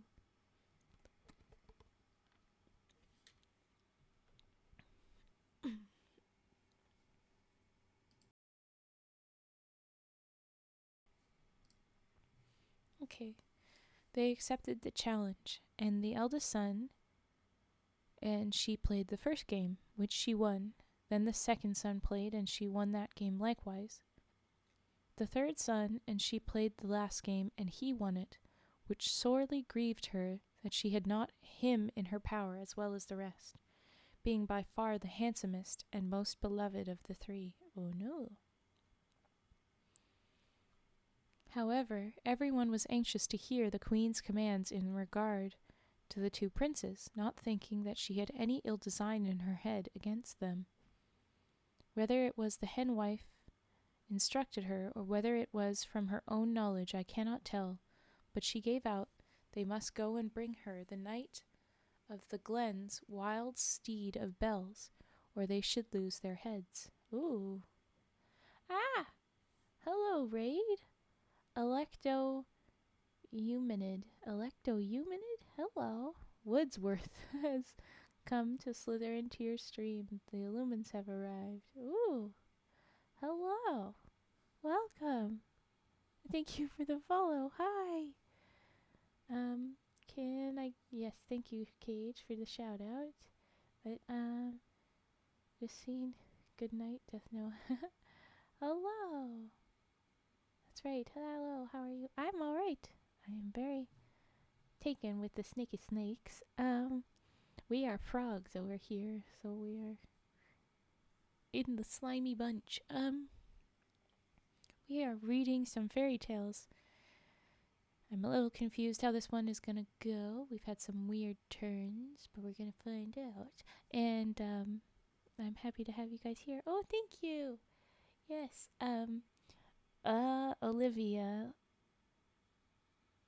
Live 2D. Anyway, I have her credited in my panels in my about. She did a great job in with the antler editions too. But hi, welcome. I'm just gonna find my place again in the story. We're not yet halfway, so it's gonna be a while. Time to sleep to another amazingly cozy Raven stream. Alright, Turtle, good night. Take care. After we finish this story that's a little ways out, I'll do redeems. So you guys have some time to earn a little bit of my radioactive ribbit channel points. And yeah, turtles, snakes, and frogs, very green. Very green and very watery, slimy stuffs. We're all good. I'm going to be lurking while you read. Okay, lovely. If you have to go, that's good too. You can rest, go, recharge, get the heck out of here, and finally sleep, whatever you do. But we love a lurk. Happy to have you lurk. Okay. Oh yeah, you have to go bring her the Knight of the Glen's wild steed of bells, or they will lose their heads. Ooh. Electo streamed about 13 hours. Whoa! Go sleeps. Go. Get out of here. What are you doing? Are you insane? Why? Please definitely rest. Okay. Oh, thank you, Jaxarn. Where was... Oh, yes. I think I know who brought the raid here. I feel like my mods know everybody, so I can't put it past them to have requested somebody showed up here. But nice story time. You can do as you please, but I do hope that you rest, please. It was a special milestone she reached, so she definitely pulled a lot in her to doing. Oh. Didn't even see Cage's mod here. Yes, Cage's mod. But okay, glad you got a special milestone. Welcome. Congrats on it. Okay. What was I? I'm gonna keep getting distracted, aren't I? Alrighty. You have to go. What? Thank you. Yes, you are very sweet. Fair, I was transparent about that when I requested it. Oh. Yeah, how did you miss it, Miss Mork Jack? Come on. I say this as if I was there. I sure wasn't. What was... Yeah. Oh, yes. Okay, so the two princes that she has won the card game over. This queen that wants to get rid of these princes because they're her sons-in-law, I guess, that have been kind of tucked away. She's trying to get rid of them so that her son, the new prince, has a better time. But inside of me, I'm like, those boys did nothing wrong. Their mom died, and to protect them, Mom sent them to a tower. So can we not just let them have a good life? Dang it. Anyway, I'm not exactly on the side of our queen, who seems to have turned into our protagonist. But here we go. She's won against two of them, not the third. She's saying that they need to go get The Knight of the Glen's wild steed of bells, Knight of the Glen's wild steed of bells, or they will lose their heads. There you go. Having downtime here and hang out. Electo. Oh yeah, I was in the clouds. Sometimes I catch it. No worries. Yes. Alright. The young princes were not in the least concerned, not knowing what they had to do. But the whole court was amazed at her demand, knowing very well that it was impossible for them ever to get the steed, as all that ever sought him perished in the attempt. Ooh. However, they could not retract the bargain, and the youngest prince was desired to tell what demand he had on the queen, as he had won his game. My brothers, says he, are now going to travel, and, as I understand, a perilous journey wherein they know not what road to take or what may happen them. I am resolved, therefore, not to stay here, but to go with them, let what will betide, and I request and command, according to my bargain, that the queen shall stand on the highest tower of the palace until we come back, or find out that we are certainly dead, with nothing but sheaf corn for her food and cold water for her drink, if it should be for 7 years or longer. Ooh, I'm just imagining the court doing big gasps and oohs in response to these crazy demands out of each other. Because as far as they know, this is just very spur of the moment bets and challenges, which is like insane. You do it? Oh, cool. I pretty much do ASMR, and I've done a little bit branching out into my origami hand cams and a tipsy gaming stream, but not much for that gaming. But 13 hours is a crazy stream. Yes. Okay, I need to focus. I need to stop looking at chat. Okay. Alright, all things being now fixed, the 3 princes departed the court in search of the Knight of the Glen's palace, and travelling along the road they came up with a man who was a little lame, and seemed to be somewhat advanced in years. They soon fell into discourse, and the youngest of the princes asked the stranger his name, or was the reason he wore so remarkable a black cap as he saw on him. Ooh, origami, we love origami. Oh, well, I'll be doing that again next week. But okay, brain. I am called, said he, the thief of Sloane, and sometimes the black thief from my cap. And so telling the prince the most of his adventures, he asked him again where they were bound for, or what they were about. The prince, willing to gratify his request, told him their affairs from the beginning to the end. And now, said he, we are travelling, and do not know whether we are on the right road or not. Ah, my brave fellows, says the black thief, you little know the danger you run. I'm after that steed myself these 7 years, and can never steal him on account of a silk covering he has on him in the stable, with 60 bells fixed to it. And whenever you approach the palace, he quickly observes it and shakes himself, which, by the sound of the bells, not only alarms the prince and his guards, but the whole country round, so that it is impossible ever to get him.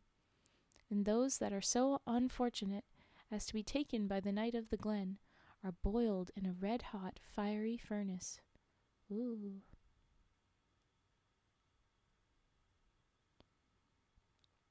Bless me, says the young prince, what will we do? If we return without the steed, we will lose our heads. So I see we are ill fixed on both sides.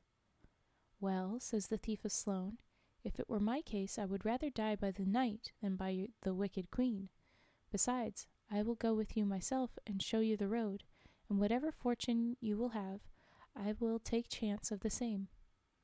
They returned him sincere thanks for his kindness, and he, being well acquainted with the road, in a short time brought them within view of the knight's castle. Now, says he, we must stay here till night comes, for I know all the ways of the place, and if there be any chance for it, it is when they are all at rest, for the steed is all the watch the knight keeps there.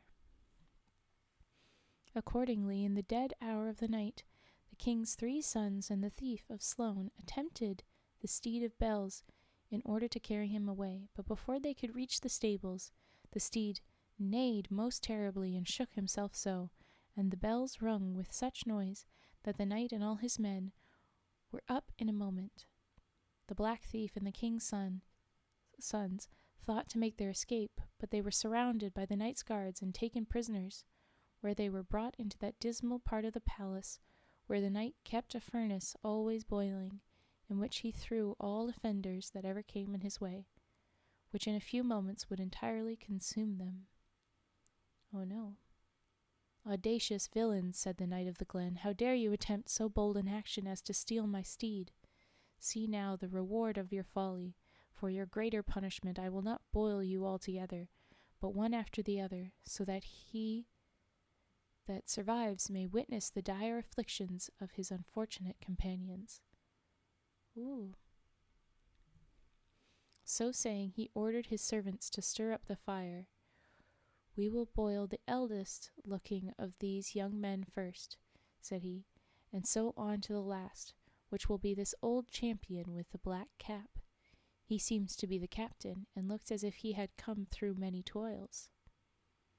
I was near death once as the prince is yet, says the black thief, and escaped, and so will he too. But that's only one of them, oh no.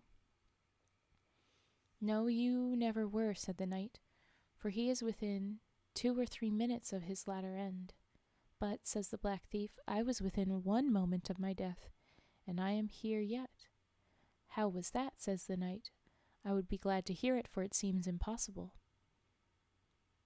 If you think, Sir Knight, says the black thief, that the danger I was in surpasses that of this young man, will you pardon him his crime? I will, says the knight. So go on with your story. Ooh, trading a life for a story, what a way. I was, sir, says he, a very wild boy in my youth, and came through many distresses. One in particular, as I was on my rambling, I was benighted, and could find no lodging. At length I came to an old kiln, and being much fatigued, I went up and lay on the ribs. I had not been long there when I saw 3 witches coming in with 3 bags of gold. Each put their bags of gold under their heads, as if to sleep. I heard one of them say to the other that if the black thief came on them while they slept, they would not leave them a penny. He would not leave them a penny. I found by their discourse that everybody had got my name into their mouth, though I kept silent as death during their discourse. At length they fell fast asleep, and then I stole softly down, and seeing some turf convenient, I placed one under each of their heads, and off I went with their gold as fast as I could. I had not gone far, continued the thief of Sloane, until I saw a greyhound, a hare, and a hawk in pursuit of me, and began to think it must be the witches that had taken the shapes in order that I might not escape them unseen either by land or water. Seeing they did not appear in any formidable shape, I was more than once resolved to attack them, thinking that with my broadsword I could easily destroy them. But considering again that it was perhaps still in their power to become alive again, I gave over the attempt and climbed with difficulty up a tree, bringing my sword in my hand and all the gold along with me. However, when they came to the tree they found what I had done, and making further use of their hellish art, one of them was changed into a smith's anvil, and another into a piece of iron, of which the third soon made a hatchet. Ooh. Having the hatchet made, she fell to cutting down the tree, and in the course of an hour it began to shake with me. At length it began to bend, and I found that 1 or 2 blows at the most would put it down, making all the hatchets. I then began to think that my death was inevitable, considering that those who were capable of doing so much would soon end my life. But just as she had the stroke drawn that would terminate my fate, the cock crew and the witches disappeared, having resumed their natural shapes for fear of being known, and I got safe off with my bags of gold. Now, sir, says he to the Knight of the Glen, if that not be as great an adventure as ever you heard, to be within one blow of a hatchet of my end, and that blow even drawn, and after all to escape I leave it to yourself. Well, I cannot say but it is very extraordinary, said the Knight of the Glen, and on that account pardon this young man his crime, so stir up the fire till I boil this second one. Ooh. Oh, okay, cute. I see we could have a happier ending for these brothers. I'm glad. Indeed, says the Black Thief, I would fain think he would not die this time either. How so, says the knight. It is impossible for him to escape. I escaped death more wonderfully myself, says the Thief of Sloan, than if you had him ready to throw into the furnace, and I hope it will be the case with him likewise. Why, have you been in another great danger, says the knight? I would be glad to hear the story too, and if it be as wonderful as the last, I will pardon this young man as I did the other.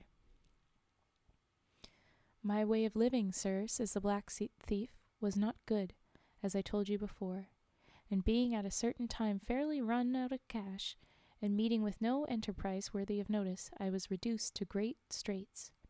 At length a rich bishop died in the neighborhood I was then in, and I heard he was interred with a great deal of jewels and rich robes upon him, all which I intended in a short time to be master of.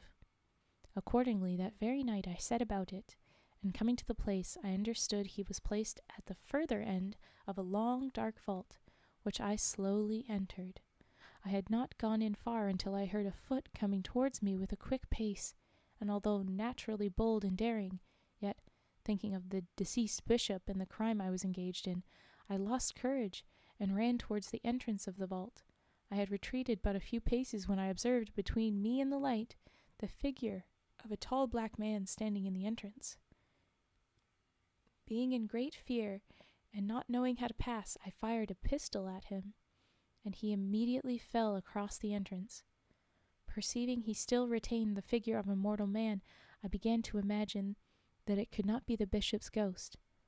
Recovering myself, therefore, from the fear I was in, I ventured to the upper end of the vault, where I found a large bundle, and upon further examination I found that the corpse was already rifled, and that which I had taken to be a ghost was no more than one of his own clergy. I was then very sorry that I had the misfortune to kill him, but it then could not be helped. I took up the bundle that had contained everything belonging to the corpse that was valuable, intending to take my departure from this melancholy abode, but just as I came to the mouth of the entrance, I saw the guards of the place coming towards me, and distinctly heard them saying that they would look in the vault, for that the Black Thief would think little of robbing the corpse if he was anywhere in the place. I did not then know, in what manner to act, for if I was seen I would surely lose my life, as everybody had a look out at that time, and because there was no person bold enough to come in on me. I knew very well on the first sight of me that could be got, I would be shot like a dog. However, I had not time to lose. I took and raised up the man which I had killed, as if he were standing on his feet, and I, crouching behind him, bore him up as well as I could, so that the guards readily saw him as they came to the vault. Seeing the man in black, one of the men cried that was the Black Thief, and presenting his piece, fired at the man, at which I let him fall, and crept into the little dark corner myself that was at the entrance of the place. When they saw the man fell, they ran all into the vault, and never stopped until they were at the end of it, for fear, as I thought, that there might be some others along with him that was killed. But while they were busy inspecting the corpse and the vault to see what they could miss, I slipped out, and once away and still away, but they never had the Black Thief in their power since. Ooh. Well, my brave fellow, says the Knight of the Glen, I see you have come through many dangers. You have freed these two princes by your stories, but I am sorry myself that this young prince has to suffer for all. Now, if you could tell me something as wonderful as you have told already, I would pardon him likewise. I pity this youth, and do not want to put him to death if I can help it. That happens well, said the Thief of Sloan, for I like him best myself, and have reserved the most curious passage for the last on his account. Woohoo! Yay! Okay, we do have another story from him. Oh, thank you for the follow, Minnie1218. But I like these stories within stories. It's fun. Storyception here. Well then, says the knight, let us hear it. Right. Ooh. I was one day on my travels, says the black thief, and I came into a large forest where I wandered a long time. I could not get out of it. At length I came to a large castle, and fatigue obliged me to call in the same, where I found a young woman and a child sitting on her knee, and she was crying. I asked her what made her cry, and where the lord of the castle was, for I wondered greatly that I saw no stir of servants or any person about the place. Ooh, sorry.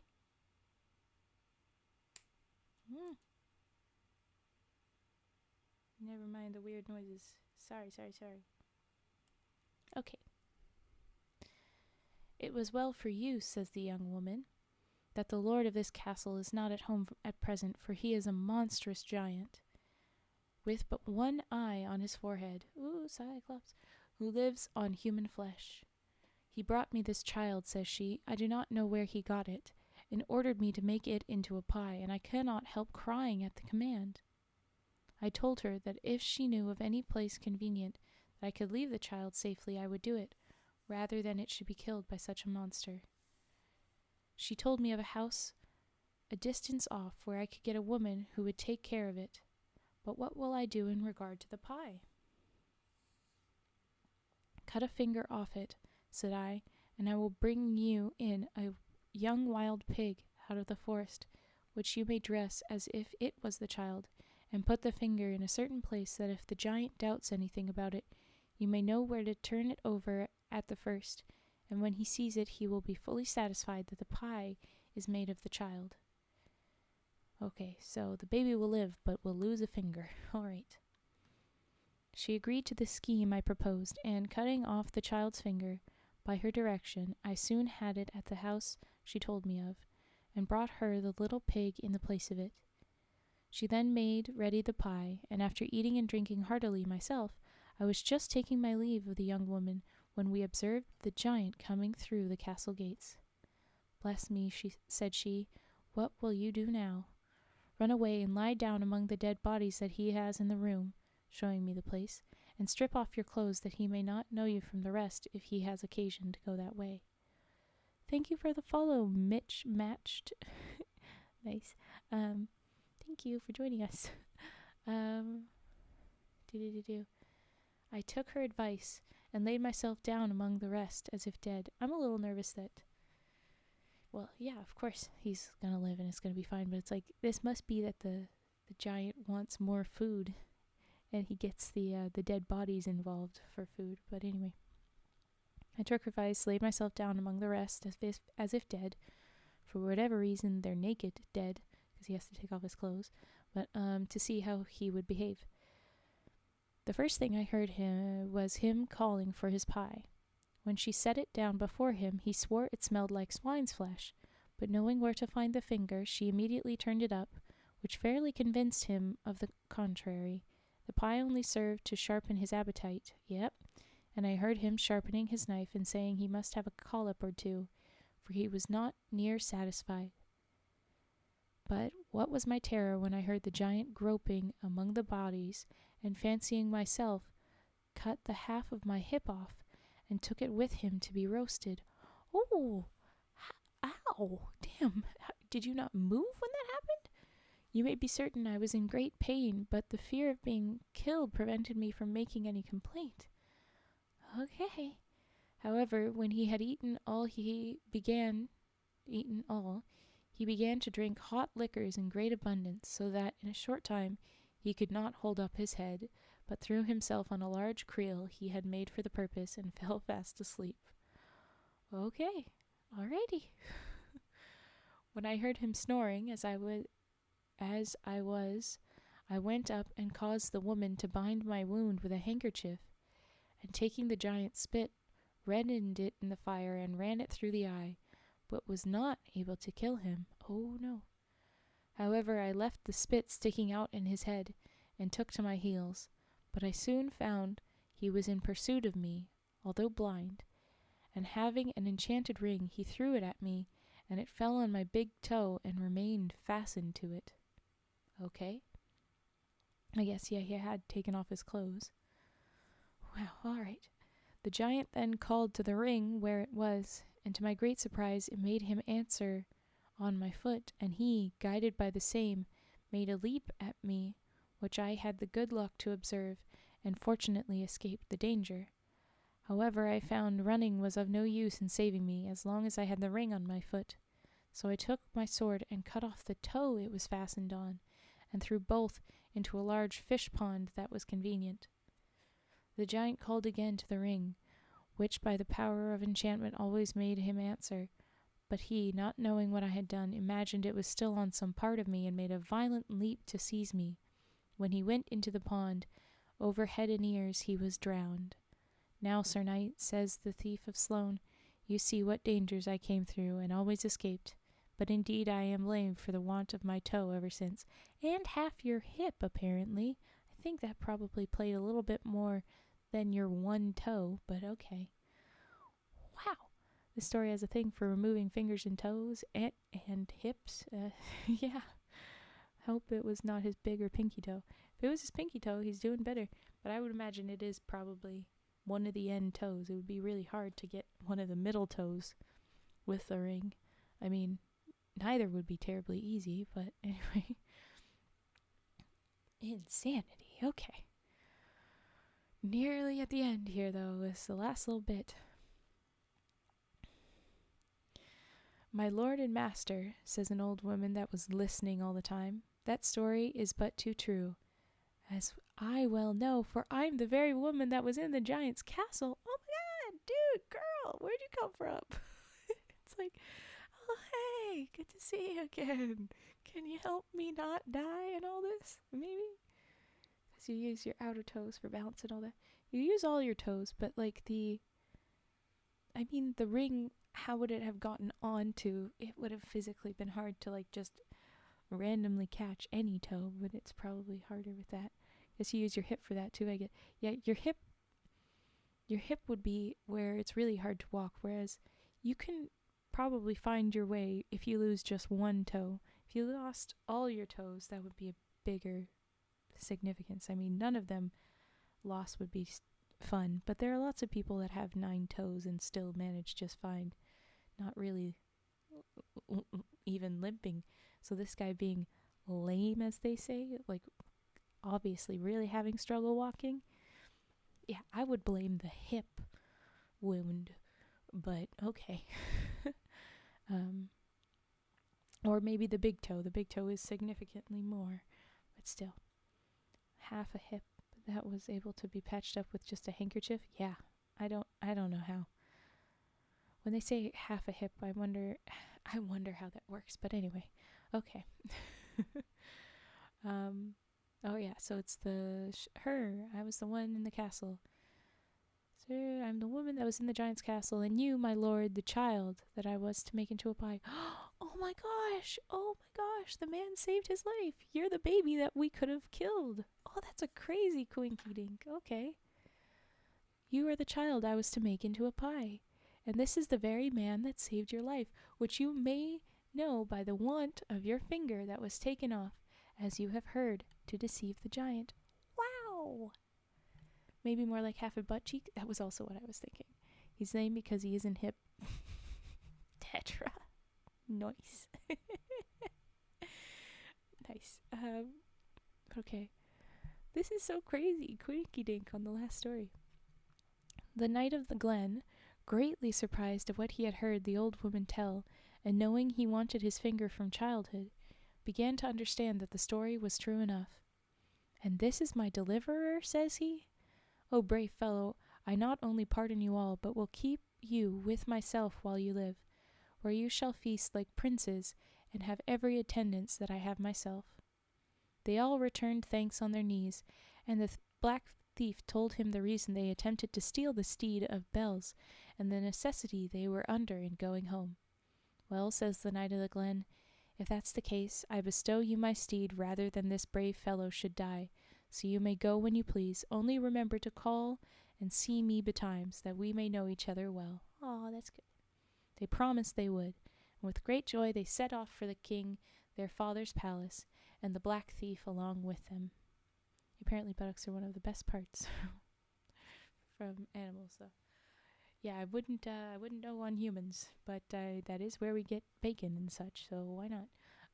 But okay. They promised they would. The wicked queen was standing all this time on the tower, and hearing the bells ringing at a great distance off, knew very well it was the princes coming home, and the steed with them, and through spite and vexation precipitated herself from the tower, and was shattered to pieces. So she just went, okay. The princes lived happy and well during their father's reign, and always keeping the black thief among them. But how they did after the old king's death is not known. And what about the other prince, the little baby from the queen that did that? What insanity! Oh my goodness! But okay, the princes I was rooting for did have a life. They had a good enough time for as long as they could. We can't confirm after the king's death, but okay, that's something. Wow. The end. Alrighty. If you say so, that's fine. Okay. Alright, come on, thing. The next story. Here we go. The next story is called The Master Thief.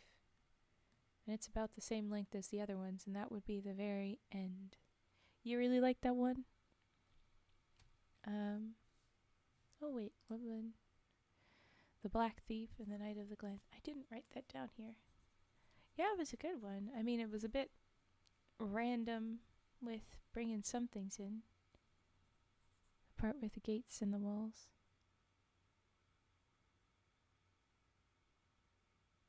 Did they have much about the gates and walls on this one? The Knight of the Glen.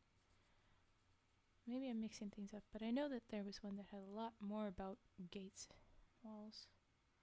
That gates opened and closed, but that's all that I'm thinking of.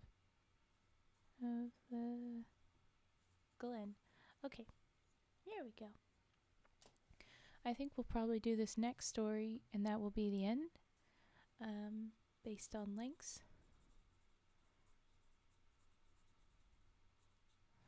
I probably should pick a shorter one, actually. But okay, I'll do the quick couple redeems, and then I'll do that one story to the end it all. And that'll be it for the night. Hope that's all good. About to go to sleep. Good night. Okay, good night, Fetster. Morning, Battle Chain. But okay, here we go. I'm gonna do the bubble wrap pops, and then humming again, of course, always humming.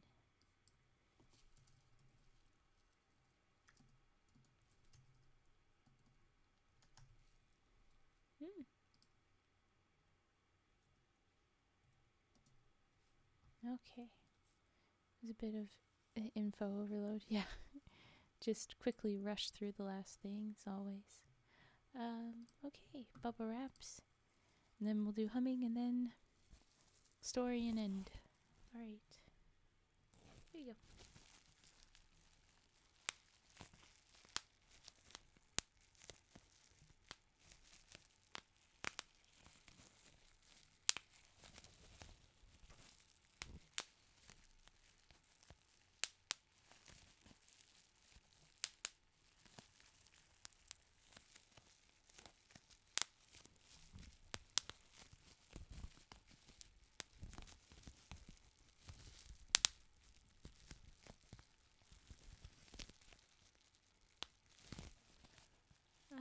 Yeah, Fet, raid target will be nice. We'll decide when we get there. But since you're leaving, that would be great. Thanks. Have a good night. Go to bed. Sleep well. Okay. More bubbles. Bubble, bubble, bubbles.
Okay.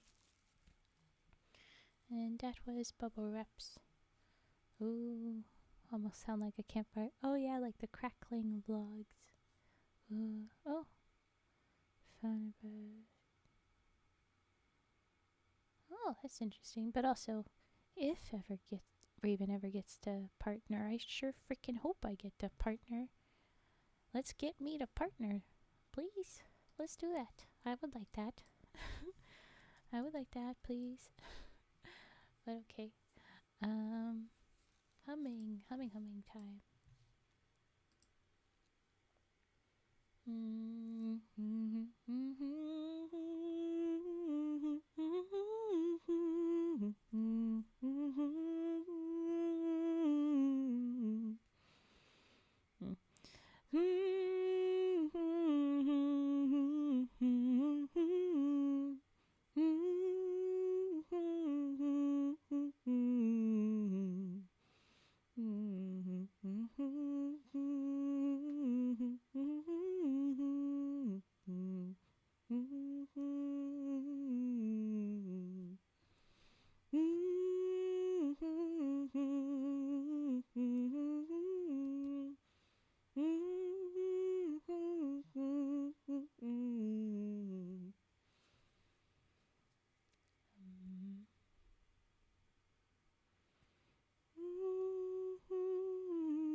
Okay. Okay, bye-bye. So we'll see you another time, Battle Chain. Yeah, unfortunately, I have no other way to do badges. I'm sorry. I have subscriber month badges. That's the best. And hey, you've got a moderator sword at least. Not everybody's got that. Glad you like Wellerman. Have fun at work. Yes. Okay. That was all right. Now we will do the next story, and then we will be wrapping up the stream probably. This one might go long. So let's try not to distract Raven so that we can get to the end of the stream. We have half an hour, folks. We can do this, though. I mean, right? Right. We gotta. Please. Okay. Thank you for reminding me of the positive part, Raven. I mean, I'm gonna try and remind of positives. Let's hope I'm good at that. I want to be good at that. Alright. Oh, oops. Ooh. Alright. The Master Thief. Here we go. There was once upon a time a husbandman. That's all one word. A husbandman. Who had 3 sons. He had no property to bequeath them, and no means of putting them in the way of getting a living, and did not know what to do. So he said that they had his leave to take to get anything they most fancy, and go to any place they best liked. He would gladly accompany them for some part of their way, he said, and that he did. He went with them till they came to a place where 3 roads met, and there each of them took his own way, and the father bade them farewell, and returned to his own home again. What became of the 2 elder I have never been able to discover, but the youngest went both far and wide. It came to pass one night that he was going through a great wood, that a terrible storm came on. It blew so hard and rained so heavily that he could scarcely keep his eyes open, and before he was aware of it he had quite got out of the track, and could neither find road nor path. But he went on, and at last he saw a light far away in the wood. Then he thought he must try and get to it, and after a long, long time he did reach it. There was a large house, and the fire was burning so brightly inside that he could tell that the people were not in bed. So he went in, and inside there was an old woman who was busy about some work. "Good evening, mother," said the youth. "Good evening," said the old woman. "Hutetu, it is terrible weather outside tonight," said the young fellow. Hey, this is the second time that term has popped up in a story. Well, it popped up twice in the one story, but Hutetu.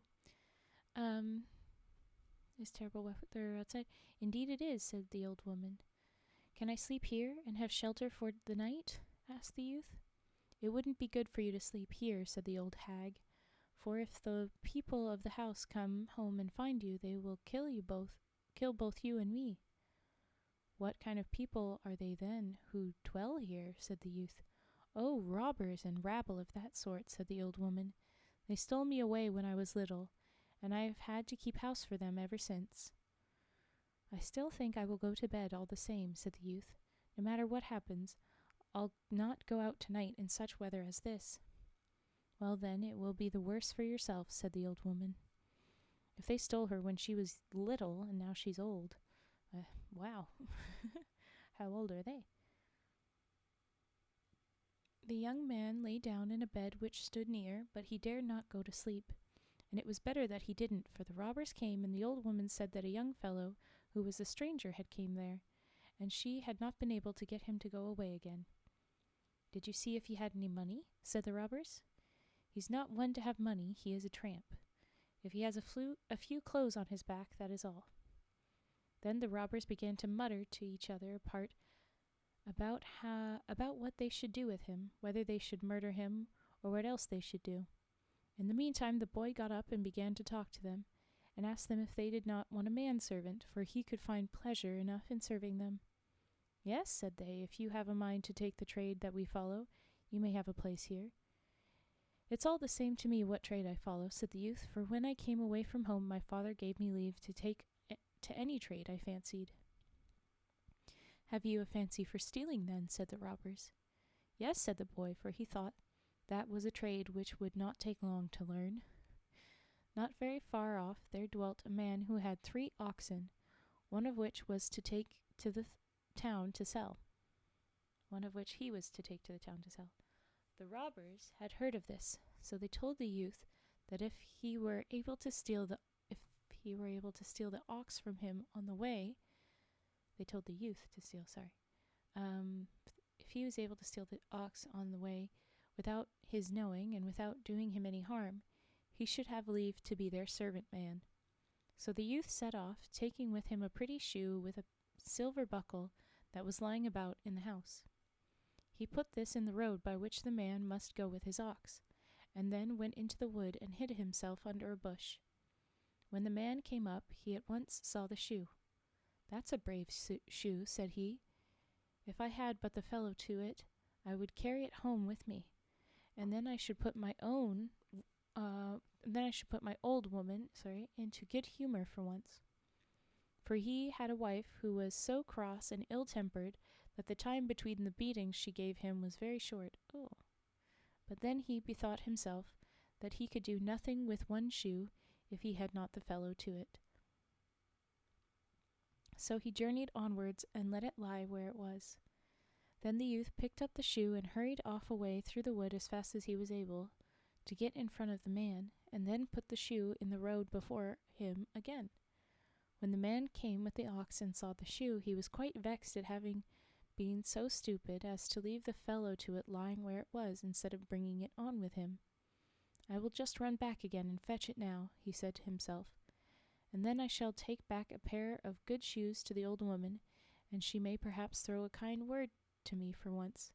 So he went and searched for the other shoe for a long, long time, but no shoe was to be found, and at last he was forced to go back with the one which he had. In the meantime, the youth had taken the ox and gone off with it. When the man got there and found that his ox was gone, he began to weep and wail, for he was afraid that when his old woman got to know, she would be the death of him. But all at once it came into his head to go home and get the other ox and drive it to the town, and take good care that his old wife knew nothing about it. So he did this. He went home and took the ox without his wife's knowing about it, and went on his way to the town with it. But the robbers, they knew it well, because they got out their magic. So they told the youth that if he could take this ox also without the man knowing anything about it, without doing him any hurt, he should then be on an equality with them. Well, that will not be a very hard thing to do, thought the youth. This time he took with him a rope and put it under his arms and tied himself up to a tree, which hung over the road that the man would have to take. So the man came with his ox, and when he saw the body hanging there, he felt a little queer. "What a hard lot yours must have been to make you hang yourself," said he. "Ah, well, you may hang there for me. I can't breathe life into you again." So on he went with his ox. Then the youth sprang down from the tree, ran by a short cut, and got before him, and once more hung himself up in a tree in the road before the man. "How I should like to know if you really were so sick at heart that you hanged yourself there, or if it is only a hobgoblin that's before me," said the man. "Ah, well, you may hang there for me, whether you're a hobgoblin or not." And on he went with his ox. Once more the youth did just as he had done twice already, jumped down from the tree, ran by a short cut through the road, and again hanged himself in the very middle of the road before him. But when the man once more saw this, he said to himself, "What a bad business this is! Can they all have been so heavy-hearted that they have all 3 hanged themselves? No, I can't believe that it is anything but witchcraft. But I will know the truth," he said. "If the 2 others are still hanging there, it is true, but if they are not, it's nothing else but witchcraft." So he tied up his ox and ran back to see if they really were hanging there. While he was going and looking up at every tree as he went, the youth leapt down and took his ox and went off with it. Any one may easily imagine what a fury the man fell into when he came back and saw that his ox was gone. He wept and he raged, but at last he took comfort and told himself that the best thing to do was to go home and take the 3rd ox, without letting his wife know anything about it, and then try to sell it so that he got a good sum of money for it. So he went home and took the third ox and drove it off without his wife knowing anything about it. But the robbers knew all about it, and they told the youth that if he could steal as he had stolen the two others, he should be the master of the whole troop. So the youth set out and went to the wood, and when the man was coming along with the ox, he began to bellow loudly, just like a great ox somewhere inside the wood. When the man heard that, he was right glad, for he fancied he recognized the voice of his big bullock, and thought that now he should find both of them again. So he tied up the third and ran away off the road to look for them in the wood. In the meantime, the youth went away with the third ox, and the man returned and found that he had lost that too. When the man had returned, he fell into such a rage that there was no bounds to it. He wept and lamented, and for many days he did not dare to go home again, for he was afraid that the old woman would slay him outright. The robbers also were not very well pleased at this, for they were forced to own that the youth was at the head of them all. So one day they made up their minds to set to work to do something which it was not in his power to accomplish. And they all took the road together and left him at home alone. When they were well out of the house, the first thing that he did was to drive the oxen out on the road, whereupon they all ran home again to the man from whom he had stolen them, and right glad was the husbandman to see them. Then he brought out all the horses the robbers had, and loaded them with the most valuable things which he could find, vessels of gold and silver, and clothes and other magnificent things. And then he told the old woman to greet the robbers from him, and thank them from him, and say that he had gone away, and that they would have a great deal of difficulty in finding him again, and with that he drove the horses out of the courtyard. Could the old woman not just leave? Maybe.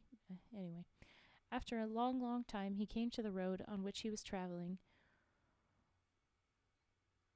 when he came to the robbers. And when he had got very near home and was in sight of the house where his father lived, so he came on the road where he had previously found the robbers.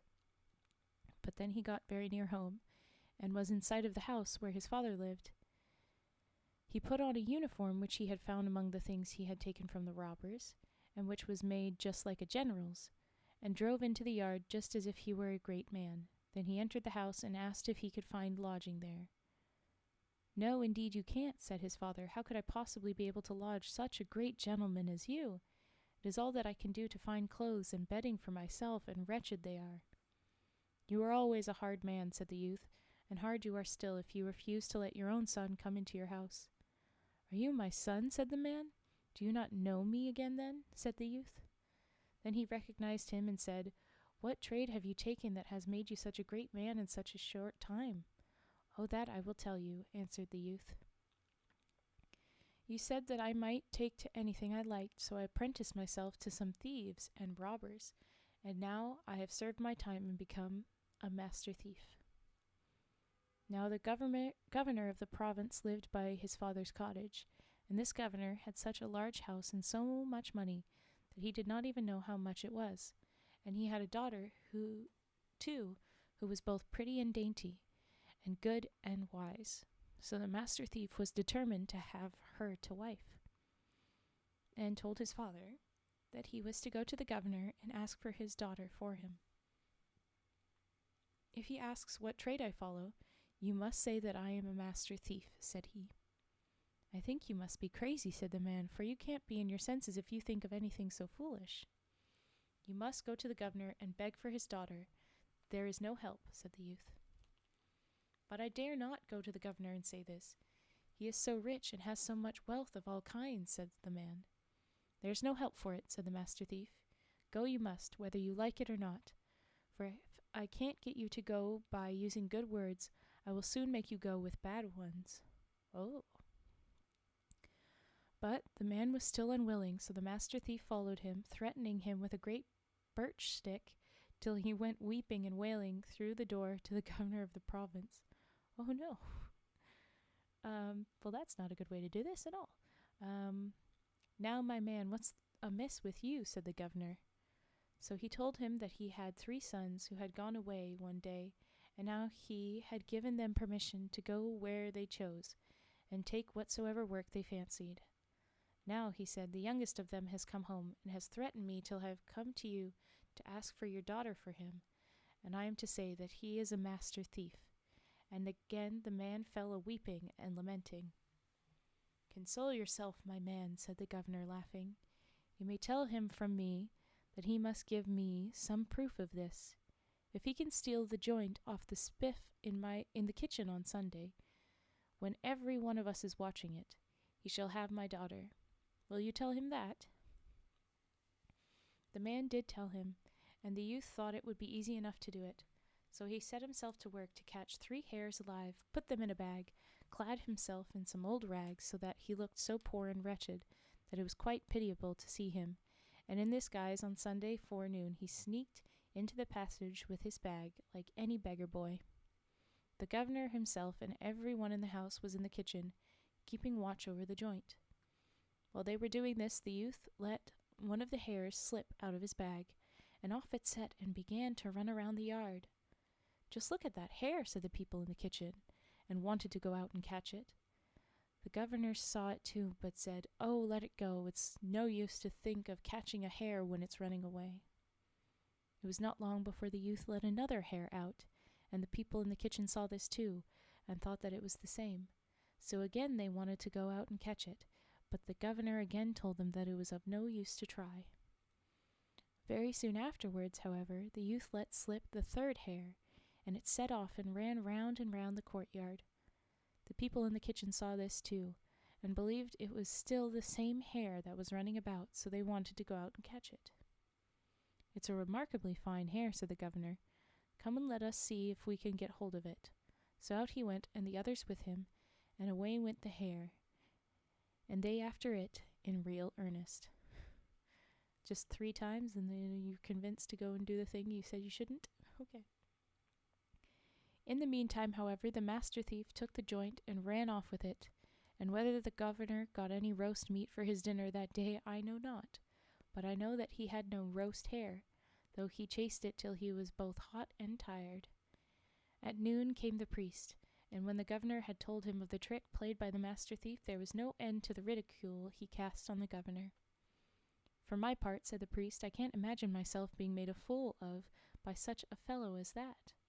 "Well, I advise you to be careful," said the governor, "for he may be with you before you are at all aware." But the priest repeated what he had said and mocked the governor for having allowed himself to be made such a fool of. Later in the afternoon the master thief came and wanted to have the governor's daughter, as he had promised. "You must first give me some more samples of your skill," said the governor, trying to speak him fair. For what you did today was no such very great thing after all. Couldn't you play off a really good trick on the priest? For he is sitting inside there and calling me a fool for having let myself be taken in by such a fellow as you." "Well, it wouldn't be very hard to do that," said the master thief. So he dressed himself up like a bird, and threw a great white sheet over himself, broke off a goose's wings, and set them on his back, and in this attire climbed into a great maple tree which stood in the priest's garden. So when the priest returned home in the evening, the youth began to cry, "Father Lawrence, Father Lawrence," for the priest was called Father Lawrence. "Who is calling me?" said the priest. "I am an angel sent to announce to thee that because of thy piety thou shalt—" Sorry. He's gonna do that. And also, if anybody knows angels, you gotta know the first thing they say is, "Be not afraid." You gotta start with that. Okay, I'm an angel sent to announce to thee that because of thy piety thou shalt be taken away alive into heaven. Said the master thief, "Wilt thou hold thyself in readiness to travel away next Monday night? For then I will come and fetch thee, and bear thee away with me in a sack. And thou must lay all thy gold and silver, and whatsoever thou mayst possess of this world's wealth, in a heap in thy best parlour." Oh no. So Father Lawrence fell down on his knees before the angel and thanked him, And the following Sunday he preached a farewell sermon and gave out that an angel had come down into the large maple tree in his garden and had announced to him that because of his righteousness he should be taken up alive into heaven. And as he thus preached and told them this, everyone in the church, old or young, wept. Wow. Okay, I'm off to be a gym bro. Oh, okay. We'll see you later, Dumda. Have a good workout. We're past halfway on this story. It's not all that much longer, but it is something, certainly. Okay. So I guess the whole congregation also fell for this, as people do say. They went along with this. They all cried. On Monday night, the master thief once more came as an angel. I wish that they had put brackets on angel, but anyway. And before the priest was put into the sack, he fell on his knees and thanked him. But no sooner was the priest safely inside it than the master thief began to drag him away over stalks and stones. How did the thief get out of the tree while still looking like an angel? I'm assuming that he waited for the priest to leave. Like he probably said, now go, hurry to do this. And then he got out. But I don't know. Oh, cried the priest in the sack. Where are you taking me? This is the way to heaven. The way to heaven is not an easy one, said the master thief, and dragged him along till he all but killed him. Oh no. All your other endeavors you never hurt anybody, but you hurt the priest? Okay. I guess he was the one that mocked the governor. That was the most bully of them all. But anyway. At last he flung him into the governor's goose house, and the geese began to hiss and peck at him till he felt more dead than alive. Geese will do that. Oh, where am I now? Asked the priest. Now you are in purgatory, said the master thief, and off he went and took the gold and silver and all the precious things which the priest had laid together in his best parlor. Oh no! The priest thinks he's in purgatory. The implications of that, this man, I'm certain, would have had a whole issue trying to get through, like, oh no, am I... Okay, anyway. Next morning, when the goose girl came to let out the geese, she heard the priest bemoaning himself as he lay in the sack in the goose house. Oh heavens, who is that, and what ails you? Said she. Oh, said the priest, if you are an angel from heaven, do let me out and let me go back to earth again, for no place was ever so bad as this. The little fiends nip me so with their tongs. I am no angel, said the girl, and helped the priest out of the sack. I only look after the governor's geese, that's what I do. They are the little fiends which have pinched your reverence. This is the master thief's doing. Oh, my gold and silver and my best clothes, shrieked the priest, and wild with rage he ran home so fast that the goose girl thought he had suddenly gone mad. I bet. When the governor learnt what had happened to the priest, he laughed till he nearly killed himself. But when the master thief came and wanted to have his daughter according to the promise, he once more gave him nothing but fine words and said, You must give me one more proof of your skill, so that I can really judge of your worth. I have 12 horses in my stable, and I will put 12 stable boys in it, one on each horse. If you are clever enough to steal the horses from under them, I will see what I can do for you. You'll see what you can do for you? Okay. What you set me to do can be done, said the master thief, but I am certain to get your daughter when it is. Yes, if you can do that, I will do my best for you, said the governor. That's not saying you would actually get the daughter, saying you do your best. I don't know. So the master thief went to a shop and bought enough brandy to fill 2 pocket flasks. Okay, just steal the daughter. Oh. I mean, he did give back those oxen. I think for the most part, the master thief has morals, so I don't think he wants to steal a person. But then again, he did beat a priest. I don't know, and threaten his father. But anyway. Okay, so he bought enough brandy to fill 2 pocket flasks, and he put a sleeping drink into one of those. But into the other he poured brandy only. Then he engaged 11 men to lie that night in hiding behind the governor's stable. After this, by fair words and good payment, he borrowed a ragged gown and a jerkin from an aged woman, and then, with a staff in his hand and a poke on his back, he hobbled off as evening came on towards the governor's stable. The stable boys were just watering the horses for the night, and it was quite as much as they could do to attend to that. "What on earth do you want here?" said one of them to the old woman. Old woman should be in quotes here, just like angels should have been. Oh dear, how cold it is," she said, sobbing and shivering with cold. Oh dear, it's cold enough to freeze a poor old body to death." And she shivered and shook again, and said, "For heaven's sake, give me leave to stay here and sit just inside the stable door." "You will get nothing of the kind. Be off this moment. If the governor were to catch sight of you here, he would lead us—" "A pretty dance?" said one. "Okay. Oh no, you'll be dancing." "What?"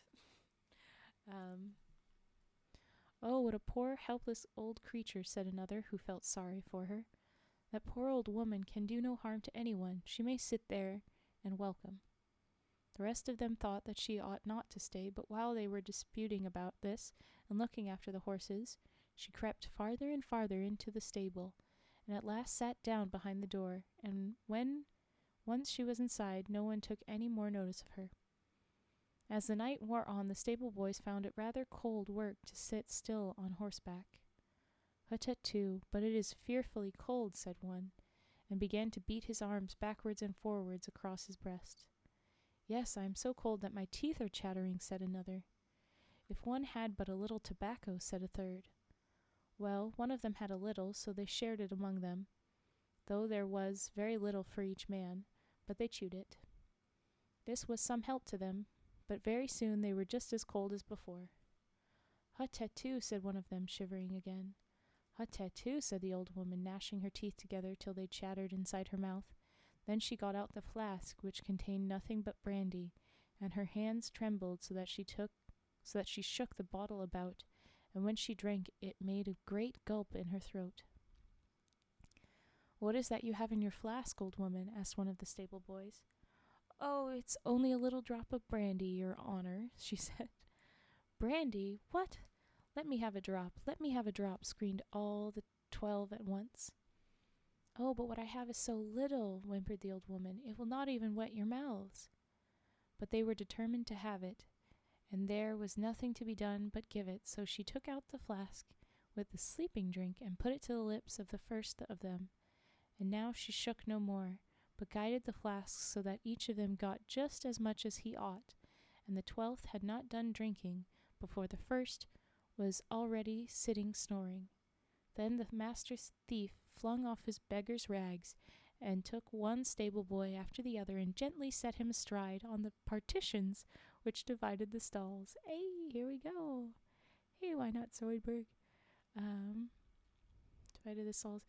And then he called his 11 men who were waiting outside, and they rode off with the governor's horses. But how did we keep the 11 men outside warm? But all right. In the morning, when the governor came to look after his stable boys, they were just beginning to come to again. They were driving their spurs into the partition till the splinters flew about, and some of the boys fell off, and some still hung on and sat looking like fools. "Ah, well," said the governor, "it is easy to see who has been here. You did ask him to do it. But what a worthless set of fellows you must be to sit here and let the master thief steal the horses from under you." And they all got a beating for not having kept watch better. Dang it, come on. Not good turn of events. Later in the day, the master thief came and related what he had done, and wanted to have the governor's daughter, as had been promised.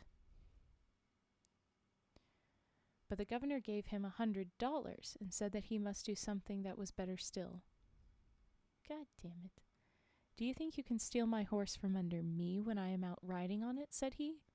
"Well, it might be done," said the master thief, "if I were absolutely certain that I should get your daughter." So the governor said that he would see what he could do. I don't like when you say that. And then he said that on a certain day he would ride out to a great common where they drilled the soldiers. So the master thief immediately got hold of an old worn-out mare and set himself to work to make a collar for it of green withies, and branches of broom. Bought a shabby old cart and a great cask, and then he told a poor old beggar woman that he would give her $10 if she would get into the cask and keep her mouth wide open beneath the tap hole, into which he was going to stick his finger. Ooh. Oh, why? No harm should happen to her, she said. She should only be driven about a little, and if he took his finger out more than once, she should have $10 more. Then he dressed himself in rags, dyed himself with soot, and put on a wig and a great beard of goat's hair, so that it was impossible to recognize him, and went to the parade ground, where the governor had already been riding about a long time. When the master thief got there, the mare went along so slowly and quietly that the cart hardly seemed to move from the spot. The mare pulled it a little forward, and then a little back, and then it stopped quite short. Then the mare pulled a little forward again, and it moved with such difficulty that the governor had not the least idea that it was the master thief. He rode straight up to him, and asked if he had seen anyone hiding anywhere about in a wood that was close by. "No," said the man, "that I have not. That have I not."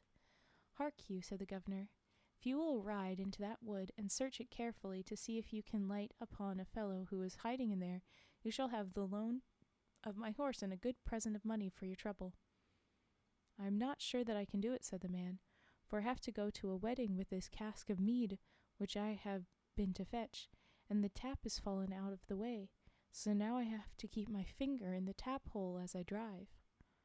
"Oh, just ride off," said the governor, "and I will look after the cask and the horse too." So the man said that if he would do that he would go, but he begged the governor to be very careful to put his finger into the tap hole the moment he took his out. So the governor said that he would do his very best, and the master thief got on the governor's horse. But the time passed, and it grew later and later, and still the man did not come back, because he already won the horse. And at last the governor grew so weary of keeping his finger in the tap hole that he took it out. "Now I shall have $10 more," cried the old woman inside the cask. So he soon saw what kind of meat it was, and set out homewards, aka not mead, I guess. When he had gone a very little way, he met his servant bringing him the horse, for the master thief had already taken it home. The following day he went to the governor and wanted to have his daughter according to the promise. But the governor again put him off with fine words and only gave him $300, saying that he must do one more masterpiece of skill. And if he were but able to do that, he should have her. This is bullshit. Just stop. Well, the master thief thought he might if he could hear what it was. "Do you think you can steal the sheet off our bed and my wife's nightgown?" said the governor. Oh my God. Why are you doing this? Why are you asking him to do this? At this point, you know he just does it. Why do you want him to see your wife naked? That's what I'm asking, really. Anyway, okay. "That is by no means impossible," said the master thief. "I only wish I could get your daughter as easily." So late at night the master thief went and cut down a thief who was hanging on the gallows, and laid him on his own shoulders, and took him away with him. Then he got hold of a long ladder, set it up against the governor's bedroom window, and climbed up and moved the dead man's head up and down, just as if he were someone who was standing outside and peeping in.